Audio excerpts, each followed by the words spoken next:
Okay. Live right now.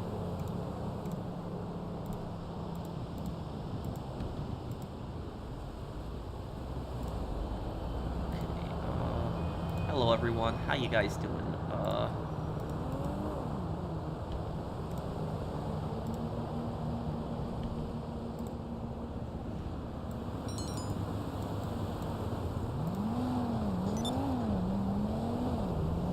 Okay, here we go. Okay, hello everyone. Can you guys hear me? How are you guys? Do I sound fine?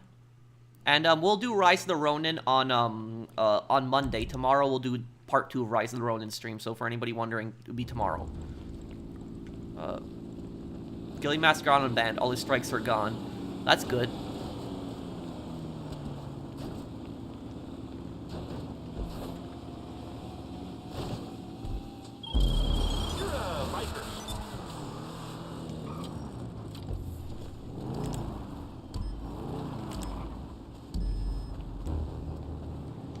Okay, here we go. Hey, Professional, sorry about my comment on your video. I'm not hearing anything on Ace Attorney. Sorry, Professional. It's okay, Mitchell. You don't have to apologize. It's fine, dude. What's the fastest way to get Trader level 5 and Red Dead Online? Just keep doing sales the second you get sales, because the sales will give you, like, 1,500 XP each time. So the sales will just give you a ton of XP. So, like, the sales are the easiest way to get it done.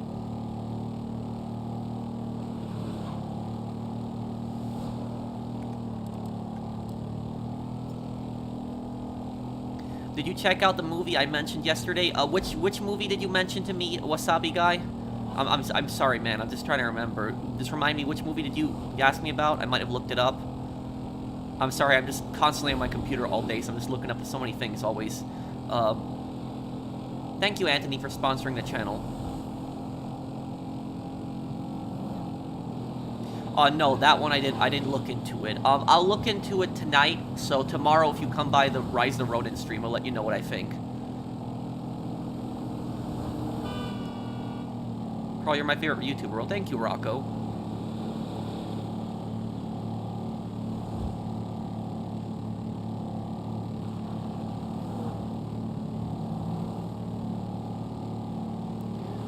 Can you tell me which heist is better for 1 per hour? The best heist for 1 per hour? Well, you really can't do a heist every hour. I mean, you used to be able to do Cayo Perico, unless you're going to be doing it with multiple people, but the best strategy, if you just want to focus on just heists and nothing but heists, the best strategy for that would be solo Cayo Perico, and then literally, 2-player casino. That's literally, just mix those up. You can do a casino heist and a Cayo Perico in one day, and make plenty of money. Rockstar is nerf again. You selling a vehicle oppressor Mark II before is 3,440,000, now 989,000. So Rockstar made push us to buy stupid shark cards. Wait, so is that for all the vehicles, Agent Reaper? Because you told me the oppressor Mark II. Did they lower the cuts that you get for all the vehicles? Hey, Pro, I have a heist ready if you want to do it. It's big con and gold. Yes, I can help you with that, Justin, but that will probably be in like an hour and a half, because I always do the heist at the end of the stream. So I'm going to help, 2 people with heist today. So if you wait like an hour, I can help you with that. Thank you, Justin. Thank you, Agent. Thank you, Eddie. Update on my Linux project partner. I had to annoy him to death to do his part, but he did it. We presented on March 11th to the class and did a good job. Oh, that's good. The thing about this, Eddie, is I'm actually going to be making a video before the end of this month talking about group projects and how group projects are just, a disaster in school. And that, I think you'll find that pretty relevant, but I was planning on doing that too. What's up, Professional? What's up, PM Gunner 2? Thank you for the super chat. And thank you, Nikki. Hey, man, how are you? Give me 10 minutes. Also, I'm going to start my stream with you. Okay. Thank you, guys. Hey, Pro, hope you had a good weekend. How are you doing? Have a great stream. Thank you, Alistair. Hope you had a good one as well. Do you like Rise of the Ronin? I don't. It feels much like a PS3 game to me. No, I like it. Just, the thing that I was struggling with is... What I'm struggling with in Rise of the Ronin is I'm struggling with trying to figure out what the best time to parry is and when the best time to block is. Has anybody here played Rise of the Ronin besides me? Because it's like, if you can give me some advice, like the best time to parry or the best time to block, because I've been trying to figure out like that, because it's like I've been dying so many times of just I just block and I parry at the wrong moment, and I'm just trying to figure out the best time to parry in that game. You're doing your group project as well? Oh, well, good luck. Hopefully your teammates are good people. I'm playing it. I only parry on red attacks. Oh, okay. And what do you do on everything else? You just spam attack on everything else? You just basically try to get down their what was it, their chi? And then you, just so you can get them in the open? How's your day been? My day's been good, PM Gunner. How are you, man? Yeah, Gilly Master got unbanned, I heard now.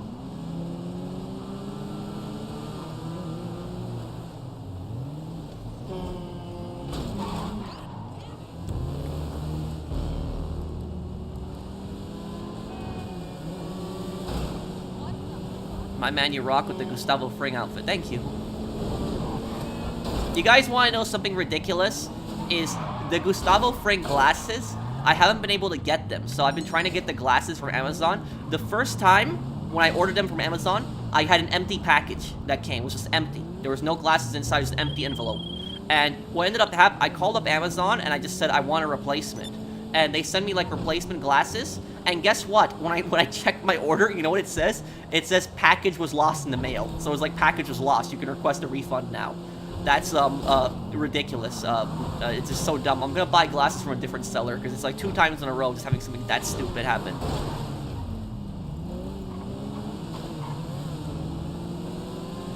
Yeah, this is a Gustavo Fring cosplay. Can't tell? Yeah, this is what I was going for. The only thing I was missing was the glasses, but Amazon screwed me over, so that's why I didn't get the glasses.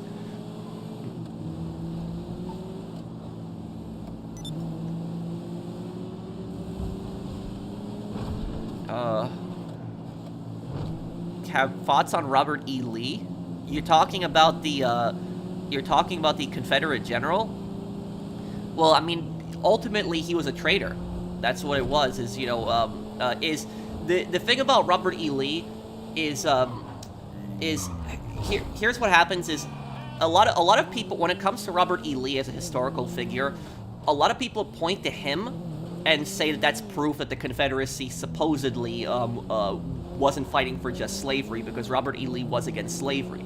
But even though Robert E. Lee was against slavery himself, he fought for a government that was seceding primarily for slavery. The reason that Robert E. Lee fought for the Confederacy, even though he was personally against slavery, is because he was loyal to his state of Virginia. He was more loyal to Virginia than the entire Union. So he couldn't fight against Virginia in a war. So that's why he joined the Confederacy, even though he didn't agree with slavery. But ultimately, Robert E. Lee, while Robert E. Lee might not have been as evil as some of the other Confederate leaders, he's still ultimately a traitor. He still helped the Confederacy. He did a lot of damage during the Civil War. So that's ultimately my opinion on him from a historical perspective. Hey Patrick, I have a question, and I think you're right, Guy, to ask. Do you think that GTA glorifies or promotes violence and crime? No, it doesn't. I think that that's just a bunch of propaganda the media says. Do you think GTA 6 will be a masterpiece or some political joke? I think it'll be a masterpiece. I mean, it's Rockstar's most anticipated game ever of all time. I think it'll be good.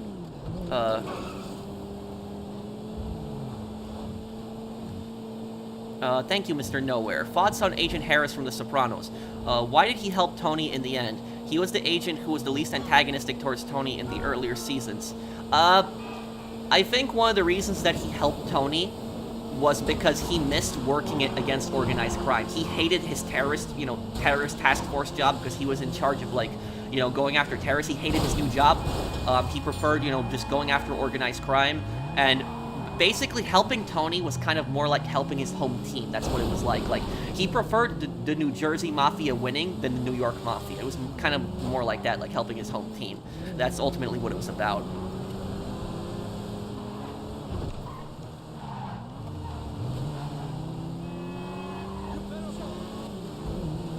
Do I like noodles? Yeah, I mean, I eat a lot of noodles, but people have been telling me that it's not healthy.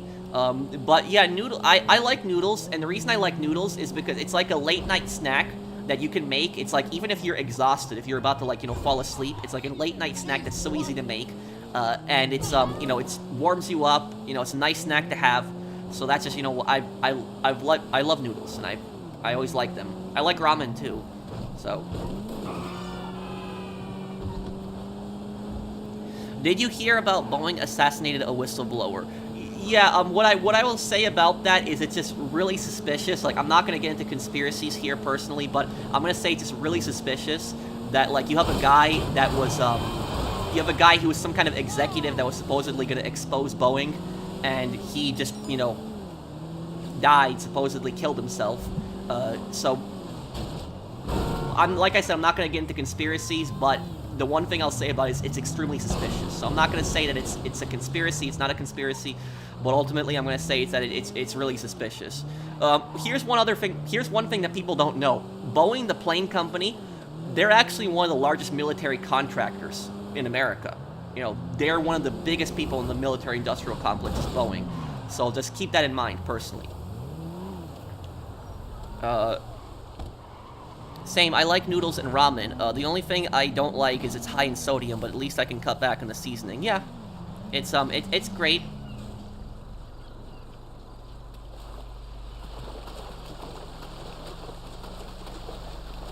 You know, I'll tell you something. Is I bought like I bought a ramen like a month ago, like a bunch of ramen cups. And what happened was I didn't look at the labels because the labels are just really similar. I just, you know, took them, bought them, and what happened was I bought the extremely spicy one, and I tried to eat it, and it was like I was going through like 2 or 3 water bottles to finish it because it was so spicy.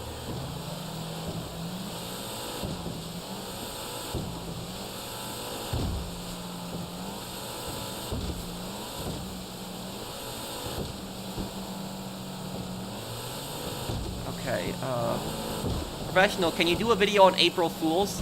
Yes, there will be an April Fools video on this channel.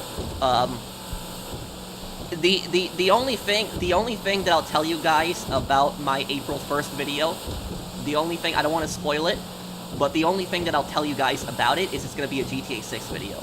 That's the only thing I'll tell you guys about it. So just think about that. I have a GTA 6 video on April 1st coming out. You can't handle the hot, spicy sauces? I can. I can handle them, definitely. I hadn't eaten it in some time, so.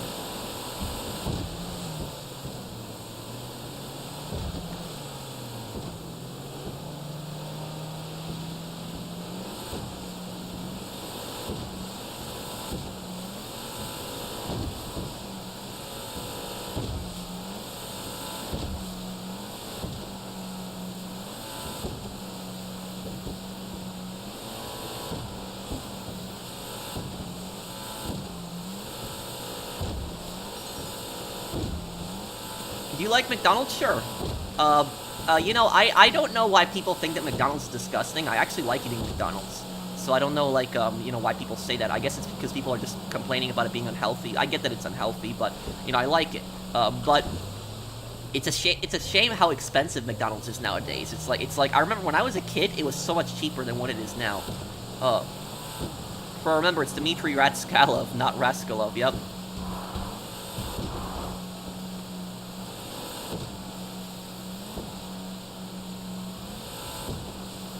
Do you like the breakfast menu? Oh, I never really have breakfast at those fast food places. Wendy's is okay too. Yeah, Wendy's is fine.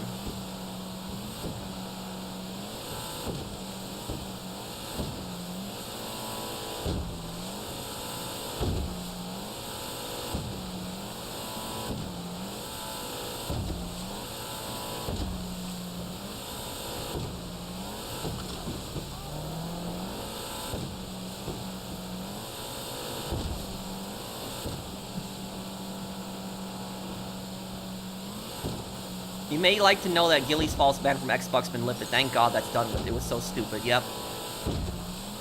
I've eaten Five Guys like 2 years ago, but Five Guys, it was, I know Five Guys is expensive. That's the thing about Five Guys. But you know what? I'll tell you something. I had kind of a bad experience at Five Guys. When I was at Five Guys like 2 years ago, all of the French fries that I'd gotten, like literally like half the fries were burned.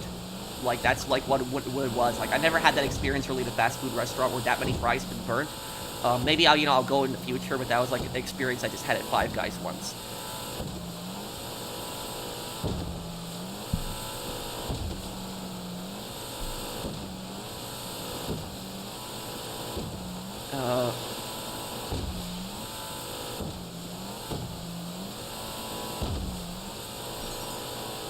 Where do you do your groceries? Mostly Walmart, because I have a Walmart that's literally like 2 miles from my apartment.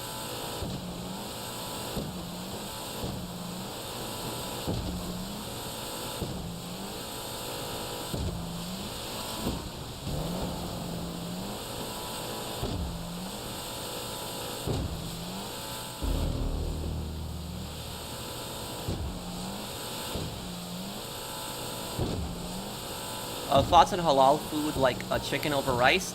I don't think I've ever had it. Greatest Within. I don't think I actually have, ever. Maybe I actually have had it once, because my mom would constantly bring so much different food from New York, like so much different stuff from the city, like over the years, like so much food from so many different countries. Maybe I have had it, but I don't recall personally. Thank you, Greatest Within.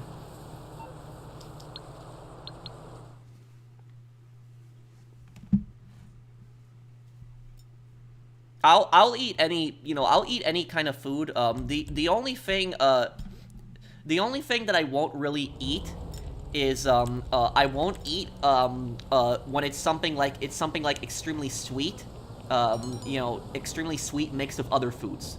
Then like I'm probably not gonna eat it. But other than that, I'll eat generally everything, but I just don't drink soda. What about sushi? Sushi's my favorite food. I'll eat sushi. Pineapple on... I'll eat pineapple on pizza. I don't care. I'll have that. Have you played Among Us? No, I haven't, Eddie. Thoughts on Little Caesars? I don't think I actually have ever had Little Caesars. I've always just bought Domino's and Pizza Hut and then a local place. That's the only pizza I've had.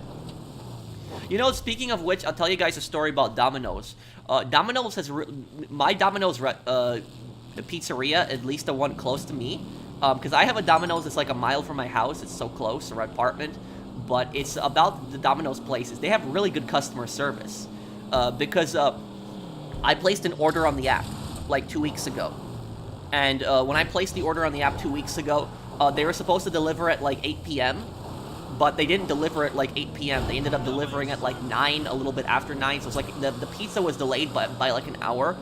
But personally, I didn't care that much because I was doing other things on my computer, so I didn't really mind the order being delayed. I was like fine with it. But Domino's, they actually reached out to me to apologize for it, and what they did was they gave me like 60 points towards like basically a free pizza. So basically, I got a free pizza as like an apology.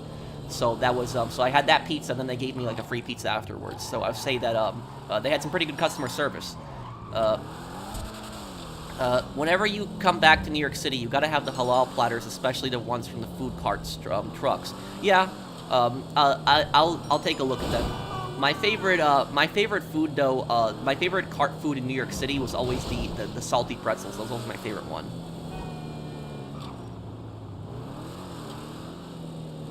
Can you help me sell next? Sure, Marcus, I could.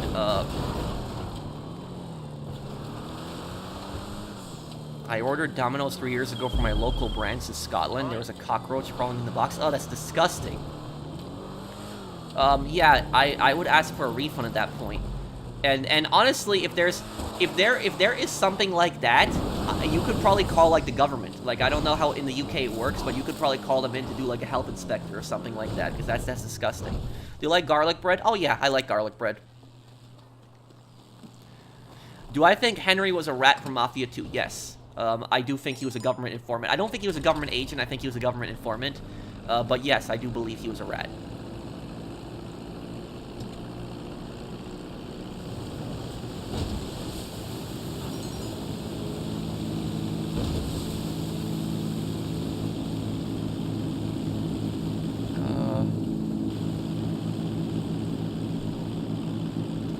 was it? Pro, people are fasting and you're talking about delicious food items. Oh, well.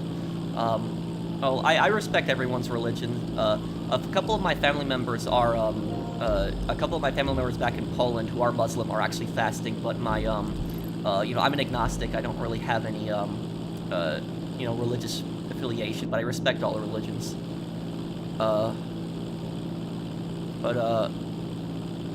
Who do you think will return from GTA 5 to GTA 6?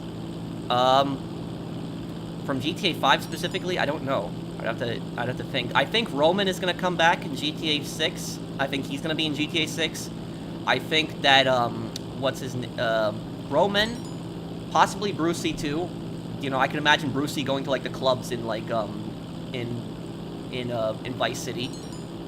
I'm trying to think. Merryweather will definitely come back. Merryweather as a faction is gonna come back. You're gonna see Merryweather will come back. What will return is the character switching. Honestly speaking, you know what I'll tell you guys is for people that ask me, did not know that there are Polish Muslims, must be uncommon. No, they're a very small minority, but there are. My father's family is mostly Tatars, so they're Polish Tatars or Lipka Tatars. They came to Poland like 600, 700, 800 years ago, like, a very long time ago, like centuries ago. But they were originally from Central Asia. Let me see here.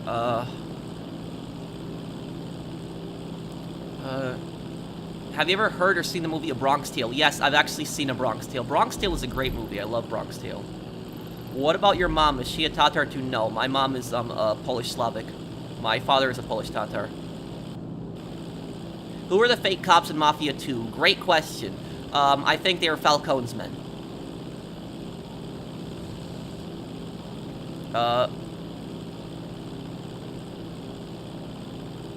Best way to look at Pro. All love to people celebrating Psalm Sunday. Are Tatars closely related to Bosnians? Thank you for the super chat, Greatest Within. I don't think so. Bosnians are Slavs, I believe. They're Slavic. Tatars are not Slavic. So I don't think that Tatars and Bosnians are related. Have you had Takis before? I have. They're really spicy, but I've had them before. Yeah. Why don't Pro make a Mammoth review? A Mammoth. Remind me, which vehicle is the Mammoth again? It sounds familiar. The Mammoth. I'm just losing my track of thought. Which vehicle is that again?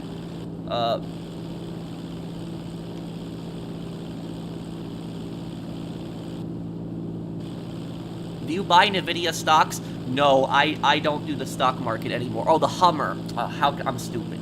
How could I forget this? The Mammoth Avenger. How could I forget? It was the Avenger, right?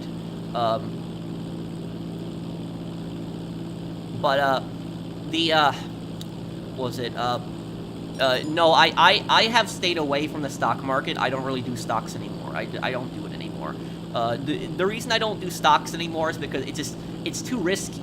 Because it's like I never even put that much money in the stock market, but it was like, the year beforehand, like, 2022, I did pretty good on the stock market in 2022. I made several purchases for that whole year, and that whole year in 2022, I made like $6,000 in profits from the stock market in 2022. But then in 2023, it wasn't good.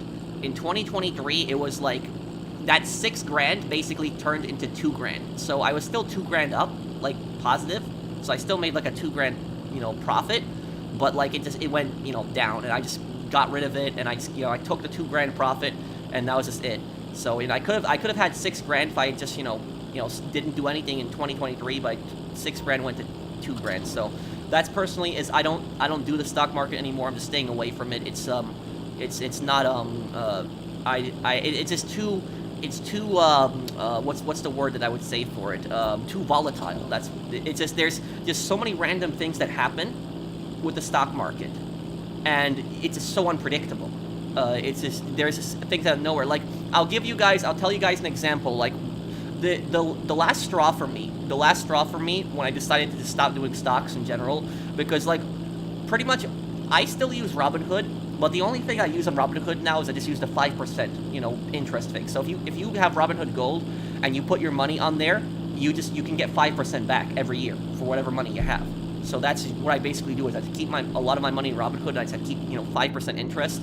But what was the final straw for me? The final straw for me on the stock market when I decided that I'm not gonna do it anymore was Take-Two Interactive stock, because what happened was when Rockstar announced the GTA 6 trailer, like a couple days before that, I bought like a bunch of Take-Two Interactive stock. And what happened was I was expecting the stock was going to jump, like skyrocket, like when the GTA 6 trailer gets revealed. But do you know what ends up happening? The stock instead crashed. It didn't, go up. The reason it crashed was because idiots online leaked the GTA 6 trailer before Rockstar even posted it. And what ended up happening was the investors panicked, they got scared, and they started pulling their money out of Take-Two, and the stock just crashed, and it fell by a bunch. And so that, like, the stocks that I put to Take-Two, it went all negative. And I did get my money back. I kind of broke even, but it took like 2 weeks, I think. It was like 2 weeks for it to like go back to normal. So it was like 2 weeks I was negative on there, and then it like went back. And at that point, basically, I said, you know what? No, I'm done. I'm not doing the stocks anymore. That's it for me. I'm over with this. So personally, for me, I don't recommend doing stocks. It's just, I'm just done with it. I'm not doing it anymore. I'm just, I just want to focus on rental properties. That's all I want to focus on, and I want to focus, doing my YouTube channel and the 5% thing from Robinhood. I'm not, a financial advisor, so don't take my advice. But I just personally stay away from it. I'm just not doing it anymore because it's just too risky, and it's just too volatile, and it's just stock market's a long game. I get that, but I'm just not. I'd rather put my money into like Robinhood Gold and have it sitting there just 5%, building interest, and not have to worry about anything going wrong, instead of just putting it in the stock and hoping that like months from now it goes up. So that's what I'll say about it.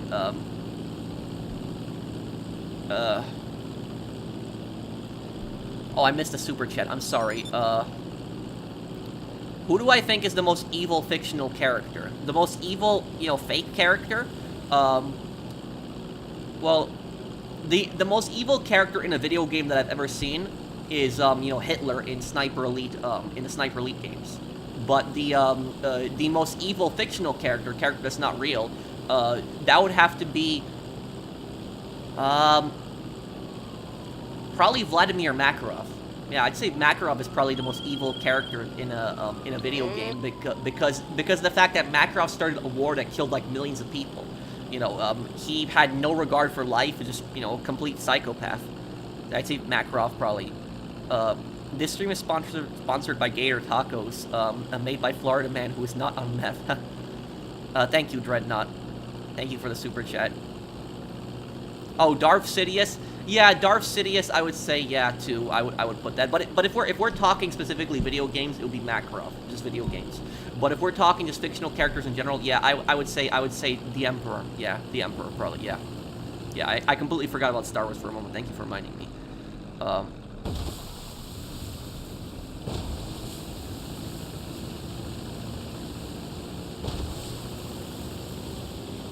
Yo, bro, you should make a video on Darko. Oh, that guy? That creepy guy that was deleted from GTA 3? I know who you're talking about.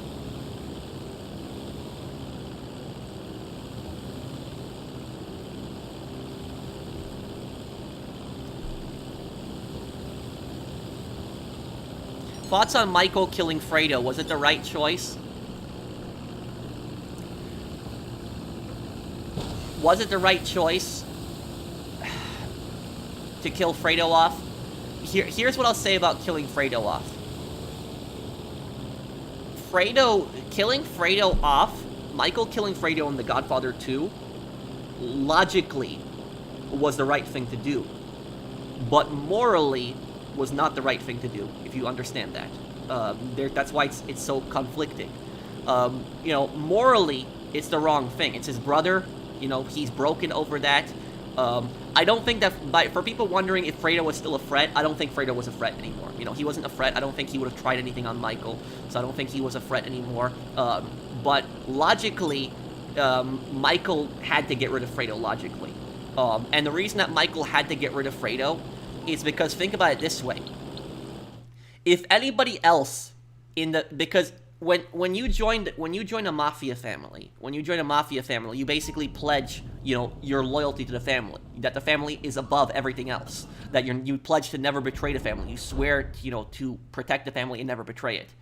And imagine if that was anybody else in the Corleone family, anybody else. Imagine if it was Al Neri, Rocco, anybody else that did that. Even Tom Hagen, anybody else, if they did what Fredo did, they would have been killed if anybody else did what Fredo did. And so Michael couldn't stare Fredo because he couldn't make that exception, because what Michael would basically be seen as a weak boss at that point, because it would basically be, him saying, oh, my brother betrayed the family, but I'm going to forgive him because he's my brother. Michael would not tolerate that for anybody else, so basically people would basically think that he's playing favorites. So that's why Michael really logically couldn't spare Fredo. That's pretty much the reason for that. Is he can't, make it, as a leader, you can't basically say, oh, it's my family member, so I'm gonna, forgive them. That's pretty much what it's about, personally. Is, betrayal is betrayal. So morally, it was the wrong thing to do, morally. But logically, it was the right thing to do. So that's, I hope that explains the situation. But honestly speaking, I'll tell you, is, I felt really bad for Fredo. I felt really bad for him too.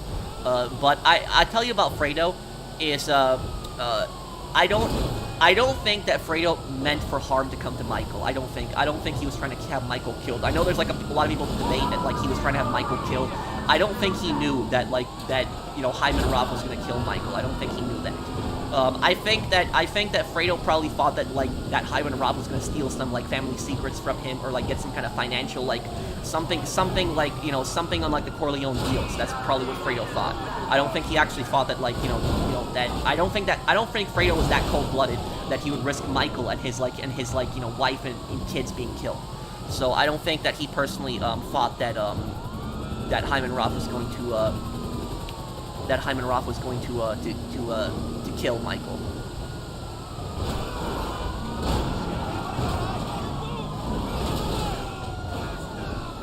Who was a bigger liability, Fredo or Sonny?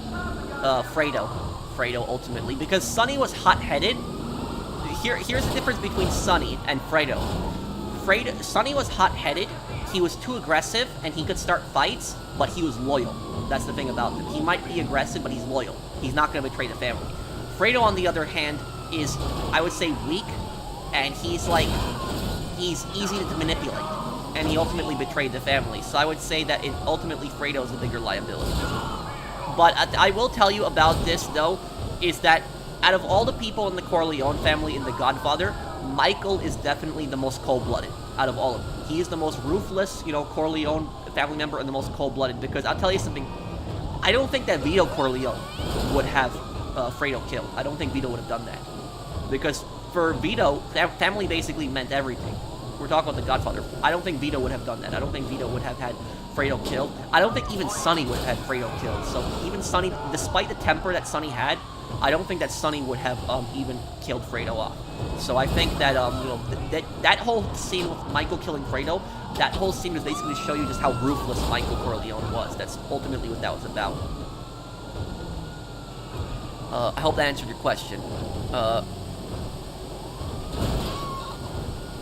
Somehow my PC can actually run GTA 4 with decent FPS, with no buffering, minimal frame droppage, nor I haven't had crashes yet. Same goes for Bewildered 3.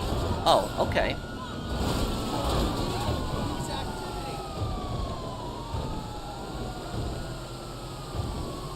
Thank you, Blinded Eagle. GTA 4 can be a ridiculous ridiculous game to run.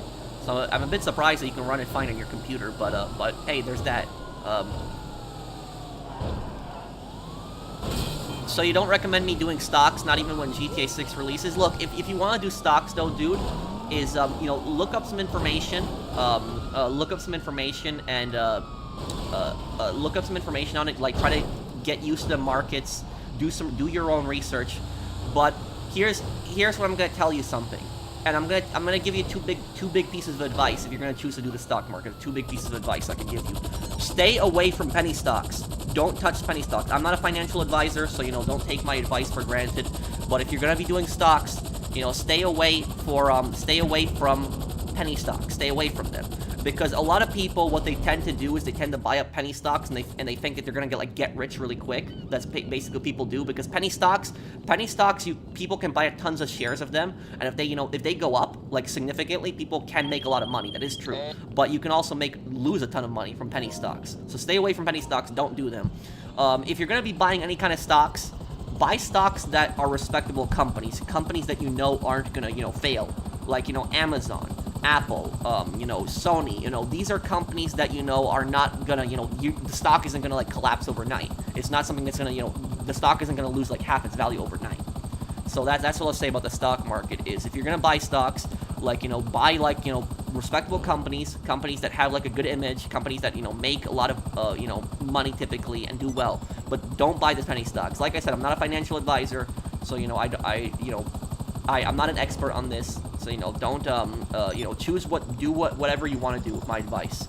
But like I said, I'm not a financial advisor. But that's just ultimately what I say is don't do the penny stocks, because so many people they buy the penny stocks and they think that they're gonna get rich really quick, but those stocks are so unstable. The stocks are it's just they can collapse overnight. The second thing is, whatever you do, do not look up videos on YouTube on how to make money with the stock market. Don't look that up.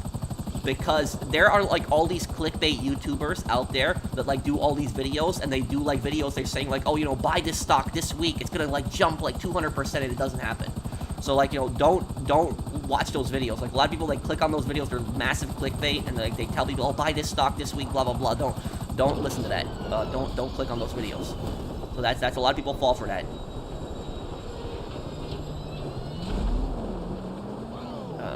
Okay.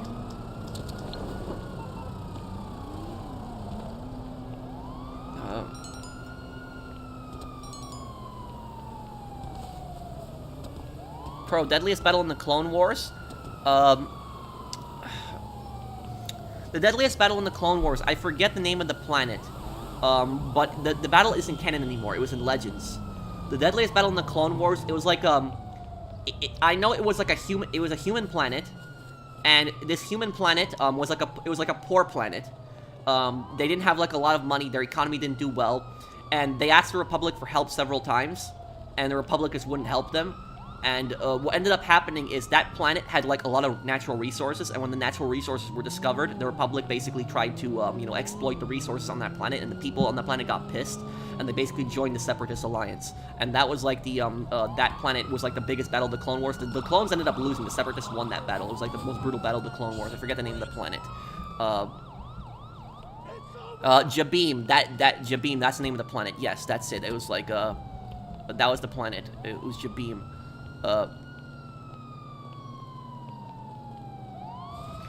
Is it true your family are Muslim converts? No.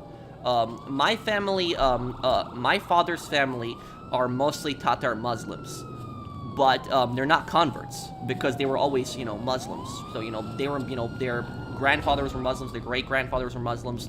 That was just what it is. My father doesn't really have much of a religious affiliation. My father kind of leans more towards Christianity, but he doesn't, really have, I wouldn't say he has a complete religious affiliation. My mother is a Catholic, but my father's family is they're, Polish Tatars, their ancestors came from my father's family, his ancestors came from Central Asia, hundreds of years ago, and they settled in Poland. Okay.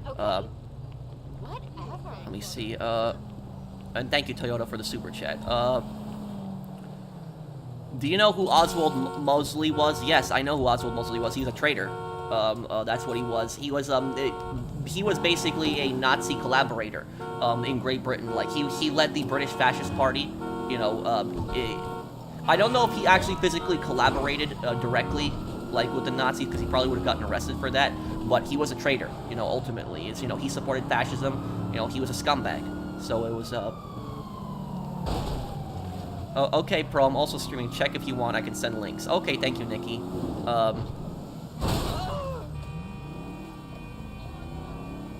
GTA, the Ballad of Gay Tony Ray Bulgarin yells at Luis on the phone. Reminds me in GTA, Salvatore yells at CJ. Maybe Easter eggs. Yeah, I remember that too.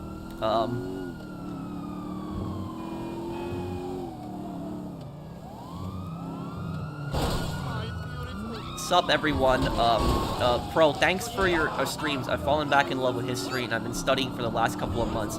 Recently, I found on the Portugal Empire and how incredibly resilient they were with exploration. Well, the thing about the Portuguese, though, Easy Does It, is the Portuguese were definitely really, good at navigation, but at the same time the Portuguese were actually one of the most brutal, one of the most brutal empires in Western Europe. It's really hard to tell which is the most brutal empire in Western Europe, but it's the most brutal empire in Western Europe has to be either Portugal, Spain, or Belgium. That's what I would say. That and the German Empire and the British Empire, they're also really bad. Don't get me wrong, but the Portuguese Empire, they did some really, really, really horrendous things, some really, really bad things. I know the other empires did bad things too, but Portugal is like one of those empires that just did like some of the worst atrocities. Okay, let me see here. Invite me to the location when you get the chance.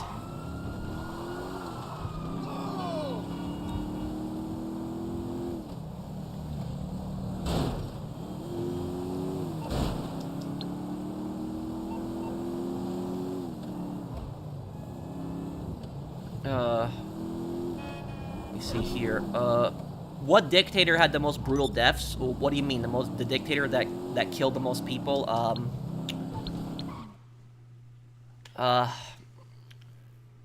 would say it would probably have to be Hitler, because you could by starting World War II, pretty much every single person that had died in World War II is on Hitler. He started the worst war in human history. The second biggest killer in history, dictator that's the biggest killer in history, I would say it would have to either be Stalin or Mao Zedong.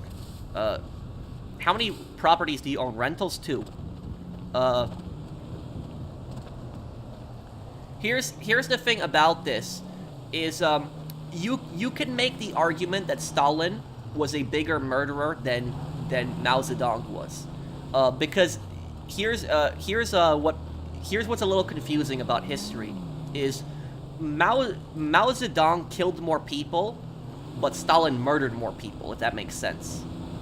The thing about this is Mao Zedong had like the Red Guards, which Mao Zedong had millions of people murdered, but most of Mao Zedong's deaths, when you have the 60 million deaths, most of those was because of his really bad policies, because Mao Zedong was an idiot. He didn't know what he was doing, and he basically was the first collectivized China. No private property whatsoever, collectivized China. Basically caused mass starvation and millions of people starved to death. That's why so many people died under Mao Zedong, and 60 million people had died because of his terrible policies. Stalin, on the other hand, Stalin had starvation as well. He had the Holodomor in Ukraine. He starved millions of people in Ukraine in the 1930s. But most of Stalin's deaths were murders. So that's what I'll say about it. Is Stalin was also responsible for starvation, but most of his deaths were specifically murders. So the thing about this is the reason I don't like to discuss this personally too much is because like people always argue, it's like which dictator killed the most people? Was it Hitler, Stalin, or Mao Zedong? But like when I look at something like that, I'm like, well, why are we really arguing over something like this? It's like all of these dictators were just really horrible, evil men. It's like one of the worst human beings ever on the planet. They killed millions of people. So it's like that's just, personally, I don't get why people argue over them, like which one is worse, because like they were just all as such horrible, evil people. Technically, Gavrilo Princip killed the most people. You're talking about the guy who assassinated Franz Duke Ferdinand. I don't care about Ace Attorney. We'll only be finishing up that game. Oh, Ace Attorney's probably going to go on for another month. There's a lot of parts in it, but I'm going to be doing other games in between. The most evil in Ace Attorney is Dahlia, yeah. Hey Pro, been using your guides for years. Do you have any advice on how to do business metals? I'm on PC. I keep running into modders. Oh.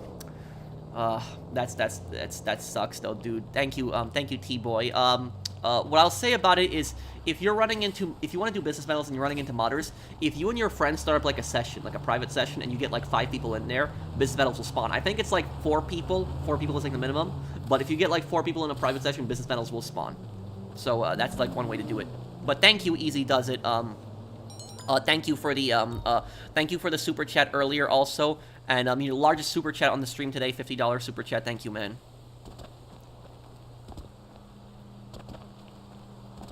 Can we talk about games? Sure. Yeah, I want to talk about games anyways too. Yeah. Her twin sister Iris doesn't like Dahlia. Yeah. Very different personality. Thank you, Agent Reaper. I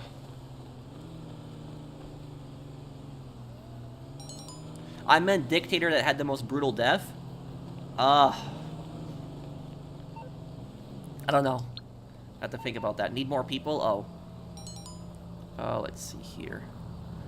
Oh, Marcus, we got 3 people. Just start it. I think we'll be fine. Even if we have 4 bikes, we'll be able to take care of it. Hey, bro, this is my first time being on your stream. Hello, Dakota. Welcome to my streams. Oh, you missed my super chat? I'm sorry, Antonio. I apologize. Let me look.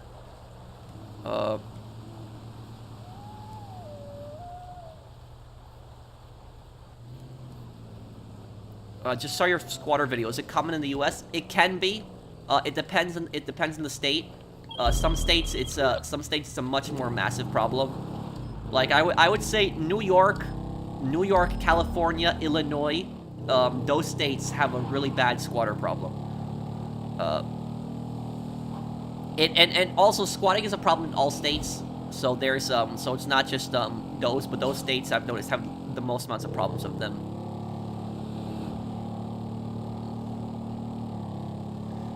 It's 3 players and they have to stay outside buildings or the business battle won't spawn. Oh, okay, thank you, Electra. Maya's cousin Pearl's so adorable. I remember Pearl, yep. Have you ever seen the anime with her? I hope someone recorded that. She gets really emotional in the anime.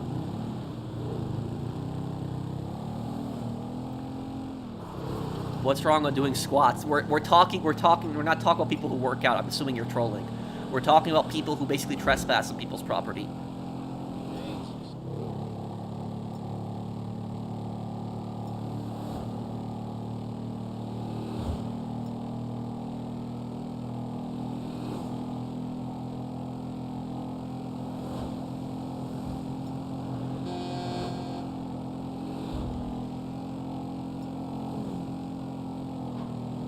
Most evil thing to be treated both endings to GTA 4. You know you're effed when Nico says welcome to America, or where he spends all the ammo to kill you. That video here's the thing is for that video that I'm gonna have, you know, the video on Dmitry Raskolov, like another one coming up pointing out some things. I'm gonna have a top 10 video, guys. It's gonna be a really good lore video. It's gonna be coming out. It's gonna be coming out on the 28th. Oh, that's the date I have the video set for. What is the 28th? That is Thursday. Okay. So Thursday, expect to see a pretty cool lore video. Sorry, I haven't been able to super chat earlier, but a sub for years finally got a great job. Well, thank you, Easy Does It. Thank you for supporting the channel, and I'm glad that you enjoy my channel. And thank you for the super chats.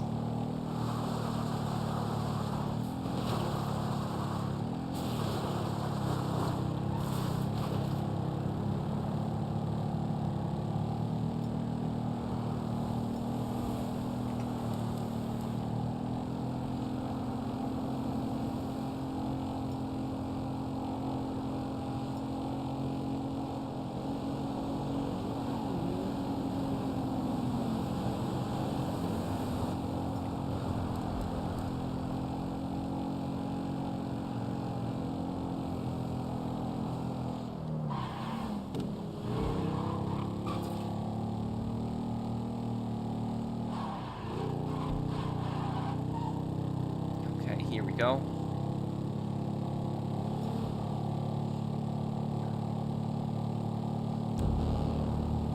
Where do you stand on Rockstar making Red Dead Redemption 3? It's probably not going to come out. It's probably not going to come out, not at least for a very long time.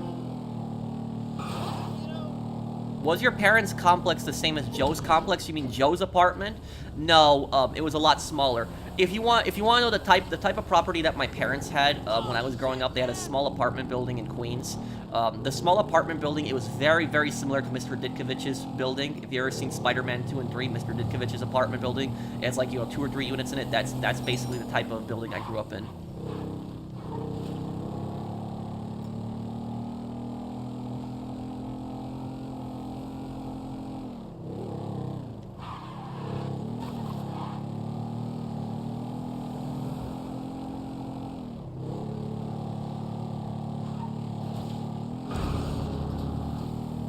What Soprano's character was a psychopath? Livia Soprano.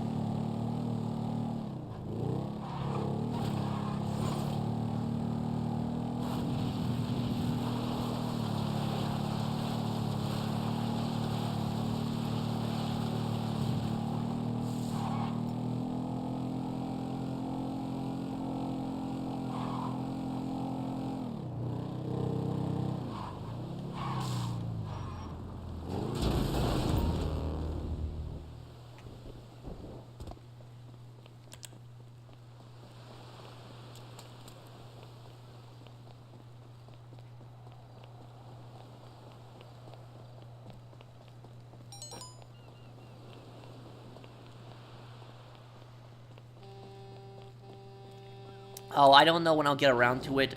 Exotic, I got a lot of stuff to do right now, but one day I might reach out to him and ask him for an interview. Which character was the most evil in LA Noire? Probably the serial killer. Let's see here. Oh, people are already going for the bikes. Okay.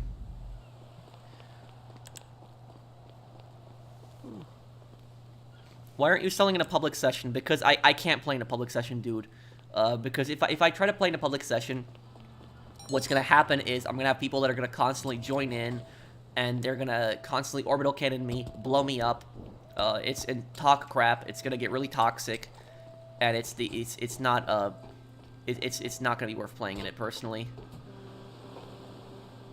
If anybody has seen my old streams, like my old streams when I used to stream in public sessions, anybody here who's watched my streams years ago, you're gonna know exactly. You're gonna know it was unplayable. Like playing in a public session, it was unplayable. Like we couldn't do anything in a public session because it was like it was like every single time we tried to help somebody, we'd get jumped like constantly, just attacked over and over and over again. Like we couldn't do anything. And I don't even understand personally like.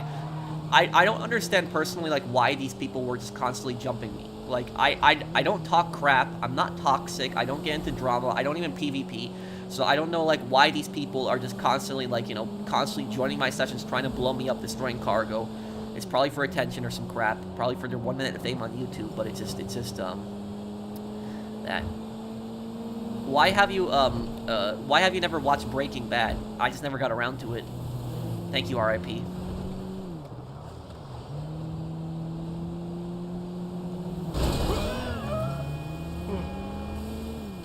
I might play Call of Duty Finest Hour. That was like, I think Call of Duty Finest Hour is personally a better game than Call of Duty 1. Yeah, Golden, that's some of them.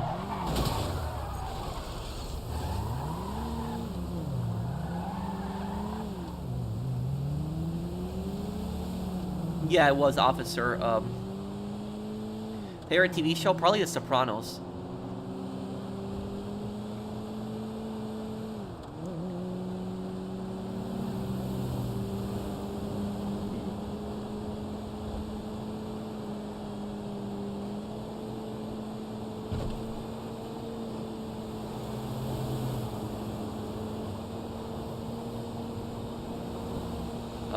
How do you like my new suit? Dashing. Where'd you get it? Wait, what's that from? That sounds familiar. What's that from, Blinded Eagle? Please make more videos about your life experience like you did with your job. Thank you, Rocket. Thank you for the super chat. Thanks, man. Yeah, I'm gonna be doing a video on, you know, group projects in college, talking about the horror stories about that.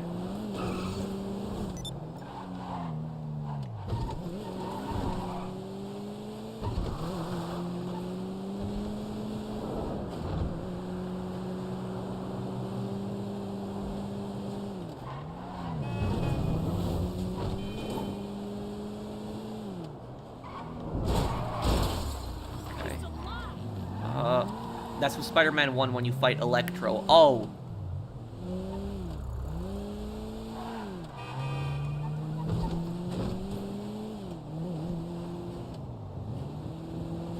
What is the best FPS World War II game in terms of portraying war? I would say Call of Duty World at War is the best, ultimate, World War II FPS.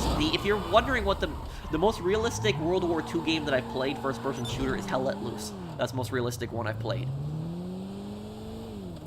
And the thing about Hell Let Loose is Hell Let Loose shows pretty realistically what bombs are like, what bombs and artillery are like. That's the thing, is a lot of games get bombs and artillery wrong, but Hell Let Loose gets it right. It shows you just how scary a bombing run is. Like, when planes drop bombs, it shows just how scary it is. Like, the bombs just going off one by one, and this giant cloud of smoke is coming towards you, knowing that you're gonna die. It's just, that's just, Hell Let Loose, the bombs were just terrifying in that game.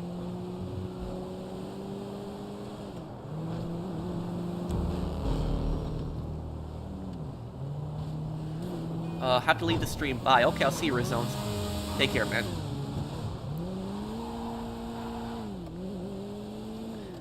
Yeah, I'm gonna actually be doing a Medal of Honor, another Medal of Honor playthrough pretty soon.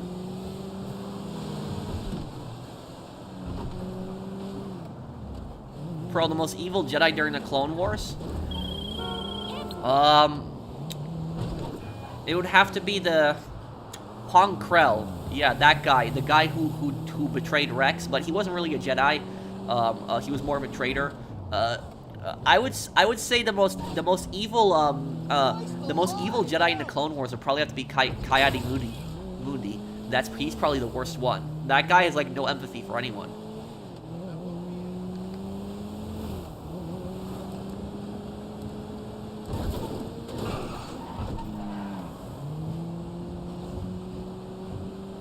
And also, I'll tell you guys something else. I have been a Star Wars fan for, ever since I was a kid, and I know the Star Wars lore pretty well for a lot of the things, but there's one thing about Star Wars lore that I didn't realize is like a big thing, but I didn't realize it until recently, and that was that what the Jedi are doing when it comes to children is really no different than what Palpatine was doing when you really think about it, because Palpatine was kidnapping like kids so he could Force-sensitive kids so he could train them as Inquisitors.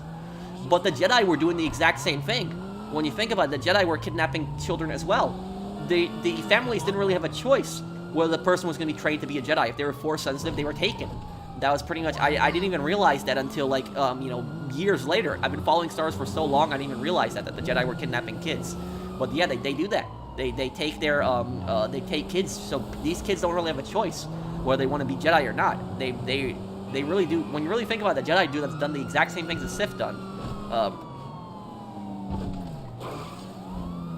The only difference between the Sith kidnapping kids and the Jedi kidnapping kids is, I would say, at least the Sith are more honest about why they're doing it. That's what I'll say about it. What did Coyote Moody do? Why was he was the reason he was the most evil Jedi is because he had special privileges granted to him, because in the species that Coyote Mundi was, I forget the species, I think his people are, I try to remember the name of his people, but the alien species that Coyote Mundi is they, in their species, like 90% of their people are females and 10% are males, so like there's a very small proportion of males in his alien species, and so because of that, he was granted special permission to marry. The Jedi were not allowed to marry; that was basically forbidden. But he was granted the special privileges. But he doesn't marry once; he has like 3 or 4 wives. He has multiple kids, and on top of that is pretty much all of his wives and all of his kids died during the Clone Wars, and he didn't care at all. Like, he showed no empathy, did not care, and in fact, when Anakin was grieving over his dead mother, Coyote Mundi was like, you shouldn't be grieving. I didn't care when all my wives and kids died. That's basically the type of person that he was. And there's another thing that I'll say about Mundi that people forget about him, is Mundi ordered flamethrowers to be used in the Geonosians. He brought in the flamethrowers to be used on them in Geonosis. He is the Jedi who ordered the clones to use flamethrowers on the Geonosians. So people always say, oh, the Geonosians are bugs. The Geonosians are sentient people. If they're sentient, they have the same rights as humans. They're still alive. They're still intelligent life forms. And he basically had the clones use flamethrowers on them. You know how cruel that was? So that's so I say he is the worst Jedi. I would say Mooney's the worst one, definitely. I need a new car. Does anybody need help with a business? I'm not getting invites to any businesses. Does anyone need help with anything still, Cell?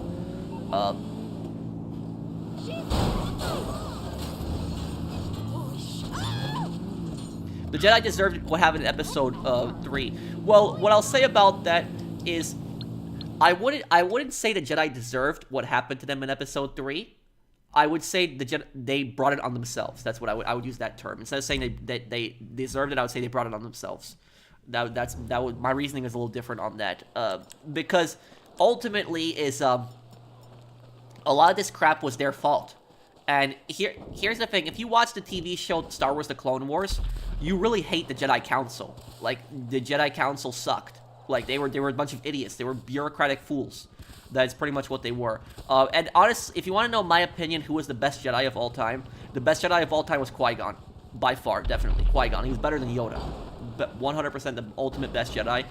Qui-Gon, what I would say about Qui-Gon is that he did not believe in Jedi Council. He thought that the Jedi Council was, stupid. It was I don't think he thought the Jedi Council was evil, but he thought the Jedi Council was stupid. It was pointless. It was dumb. So that's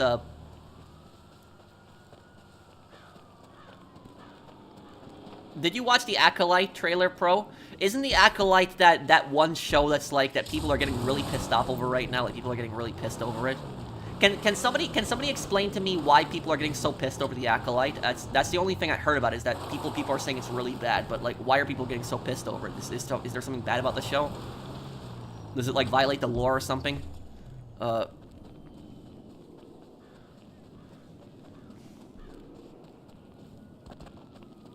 me see.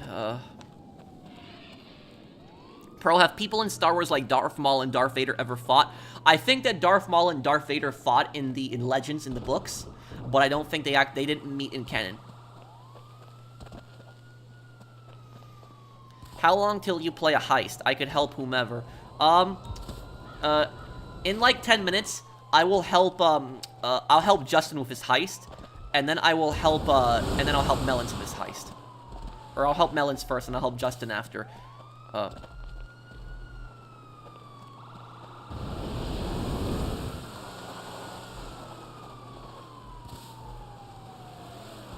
Did you watch Andor? No, I didn't watch Andor.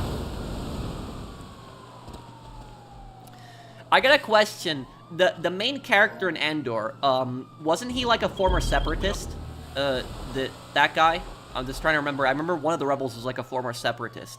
But I'm just trying to remember which one it was. Oh,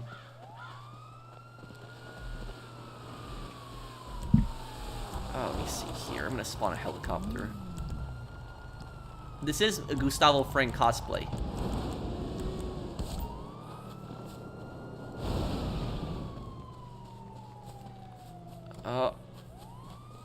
Oh, I'm sorry, Melons. Thoughts on Qui-Gon Jinn as a Jedi, and thank you for letting me join the group. I am so grateful to you and your friends. You're the best people ever. Thank you, Melons.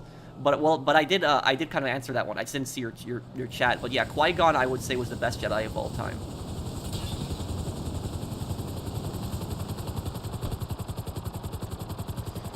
GTA Liberty City Story is gonna be 20 next year. Oh, that's right, it is. You know what? I'll do another playthrough Liberty City Stories on the 20th anniversary. I think that'll be perfect for the 20th anniversary to do Liberty City Stories. Would you guys like to see that? Would you guys like to see another playthrough Liberty City Stories in the 20th anniversary next year? I could probably do that.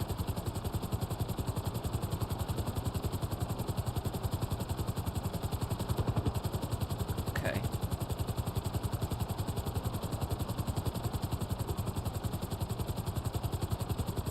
Yeah, so, okay, so we'll do another playthrough of Liberty City Stories on the 20th anniversary. We'll do another one.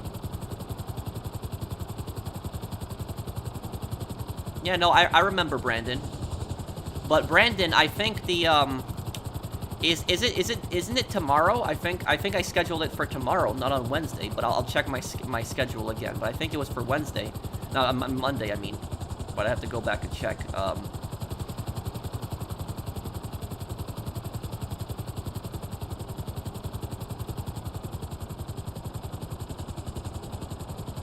Your prediction was right. GTA is getting delayed. I was right. Is it getting delayed?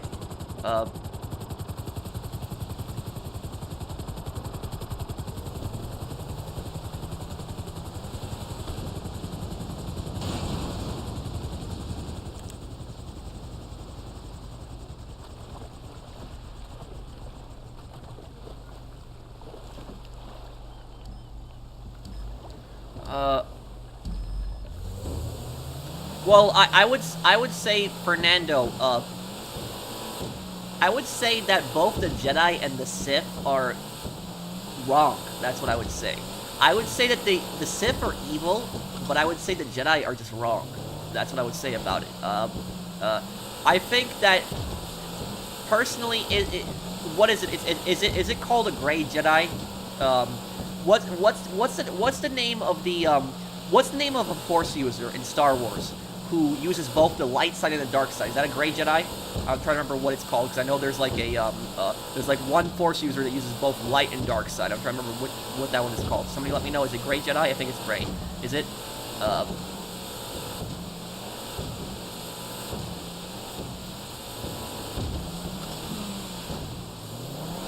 Gray Jedi, that's what it is. So yeah, gray Jedis are literally the best in the Star Wars. That's what I would say about it. Here's the thing. The Sith. The reason the Sith are bad is for obvious reasons. They're evil.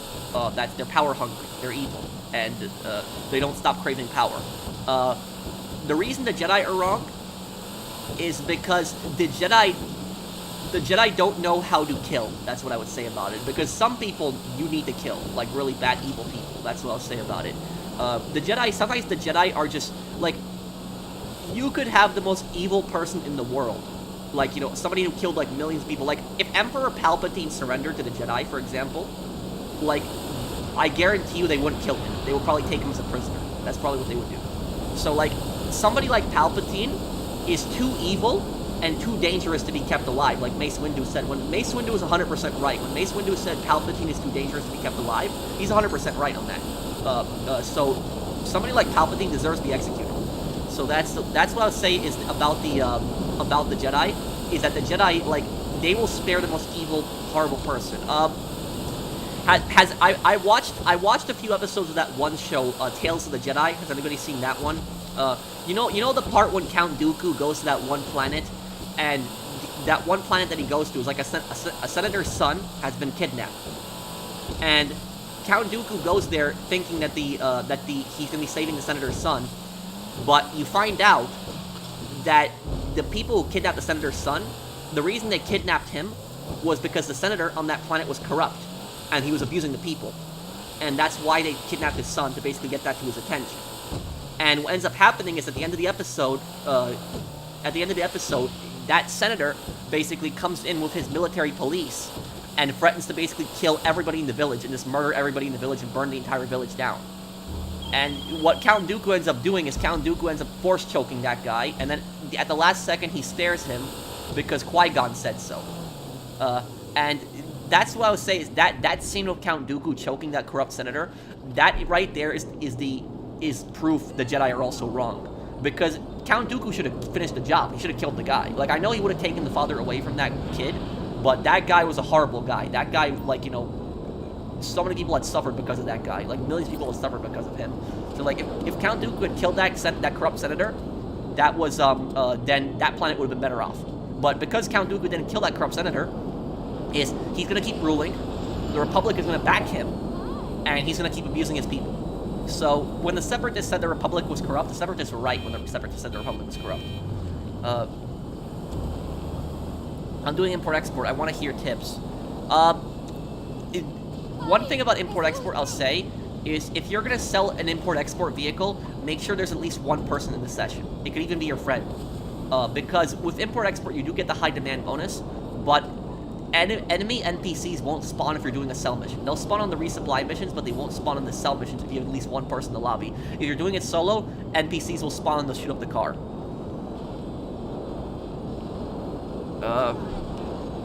I'm sure people are aware, but Gilly Master got on ban. An article finally came out about the exploit and Microsoft approved the appeals. Oh, that's good at least.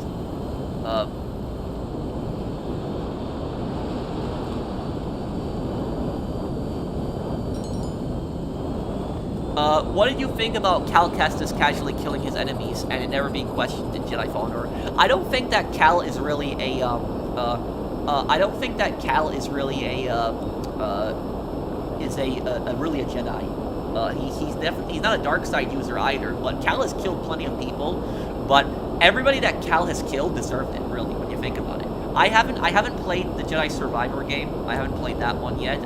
I did watch a full playthrough of it, though. I did watch that on YouTube. But I'm going to get around to playing it one day, too. I'll probably pick it up when it's on sale and play it. But I've seen the game. But if you notice that what Cal did at the end of the game, when he shot the guy, I forget the guy's name, but the guy who basically betrayed him for his daughter, and like Cal shot him at the end of the game. Like he didn't need to do that, but he still killed him. Because that guy had numerous chances. Like he was giving numerous chances. It constantly screwed them over, betrayed them over and over several times. Like that guy just deserved it in the end.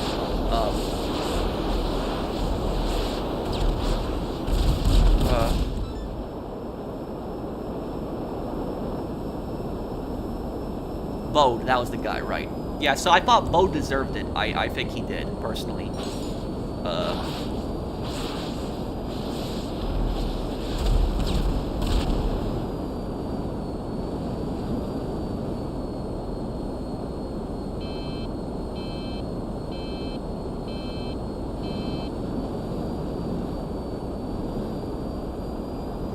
What was your favorite class in school? Oh, same as you, history.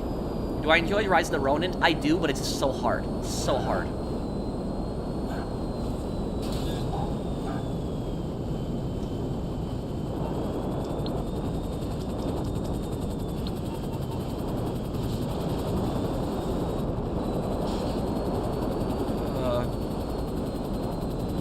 Okay,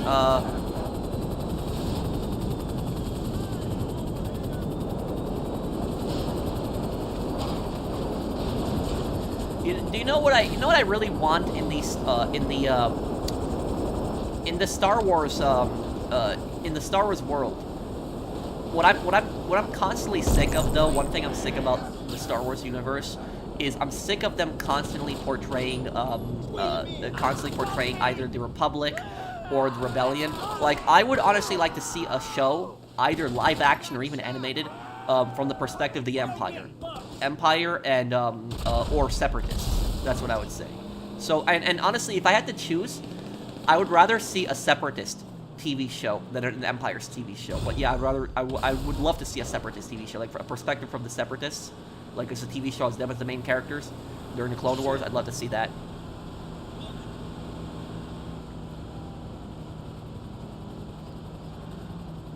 Yeah, a lot of people have recommended to me Sindako Chronicles. I might look into it. I might play it.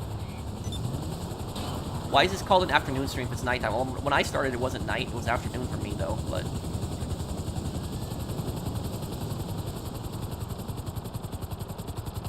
I would love to see a Star Wars show based on the criminal underworld. Yes, well, we're kind of getting it with the Star Wars Outlaws, but we kind of did get a show on the criminal underworld in Star Wars. It's called The Book of Boba Fett. That's kind of what it was. It was, you know, Boba Fett basically became a mafia boss. That was pretty much what it was. But that was that one. But yeah, I'd like to see more shows on the bounty hunters and the gangsters. I have to watch Andor because I haven't watched Andor, so I gotta check out Andor when I get the chance. I gotta watch that.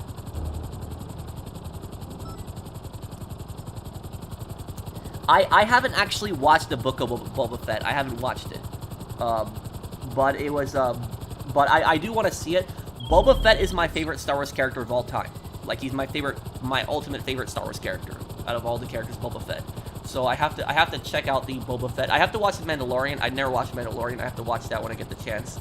But I gotta watch the Book of Boba Fett first, or Mandalorian first probably, because I think Book of Boba Fett takes place after Mandalorian, so I have to watch that one too. But what was bad about Book of Boba Fett? Why did it suck? What was bad about it? Pro, what if the CIS won the war? You mean the Separatists? The galaxy would be a better place if the Separatists won. That's what I'll say about it.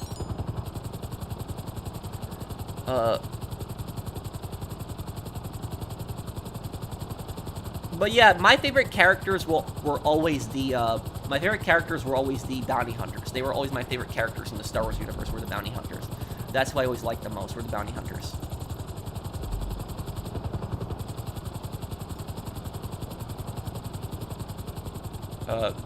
Ian, the Mario anime fan. Oh, thank you for the super chat. You know what? You know what I'll tell you guys.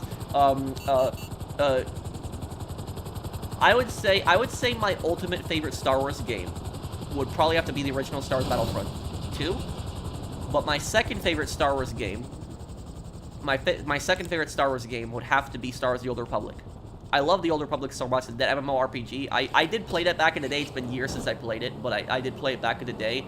And I know there's so many DLC expansions that came out. I never did those, but I did play the I did play the main story, and I played as the Bounty Hunter, and I finished the Bounty Hunter storyline that I did play. But I liked the Bounty Hunter storyline a lot. I thought they captured what it was like to play as Bounty Hunter pretty well in that storyline. I thought it was pretty good.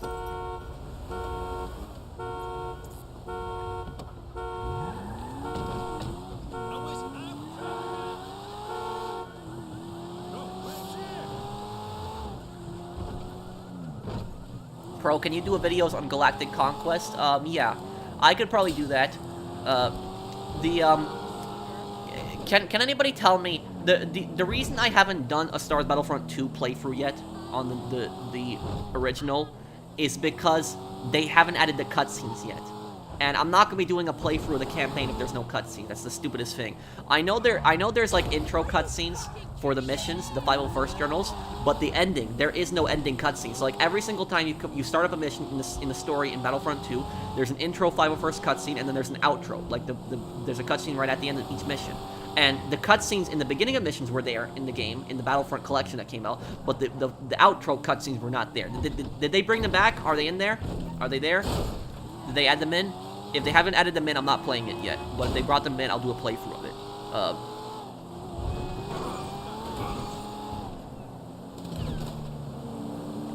The intro, what about the outro? The outro, they haven't? Has the developer said anything about that? Like, have they actually, have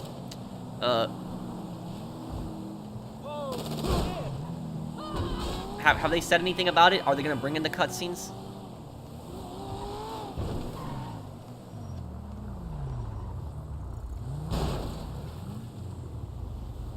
What are your thoughts on Ataturk, the founder of Turkey? I don't know anything about him though, dude. I don't know Turkish history that well. I know a bit about the Ottoman Empire, that I know about a little bit, but I don't know about the modern Turkey's history. That I don't know that much about. I do know that when Turkey became its own country, and Greece became its own country. I know that Greece invaded Turkey, like, right after World War I. I know that. But I don't know, I don't know much more than that.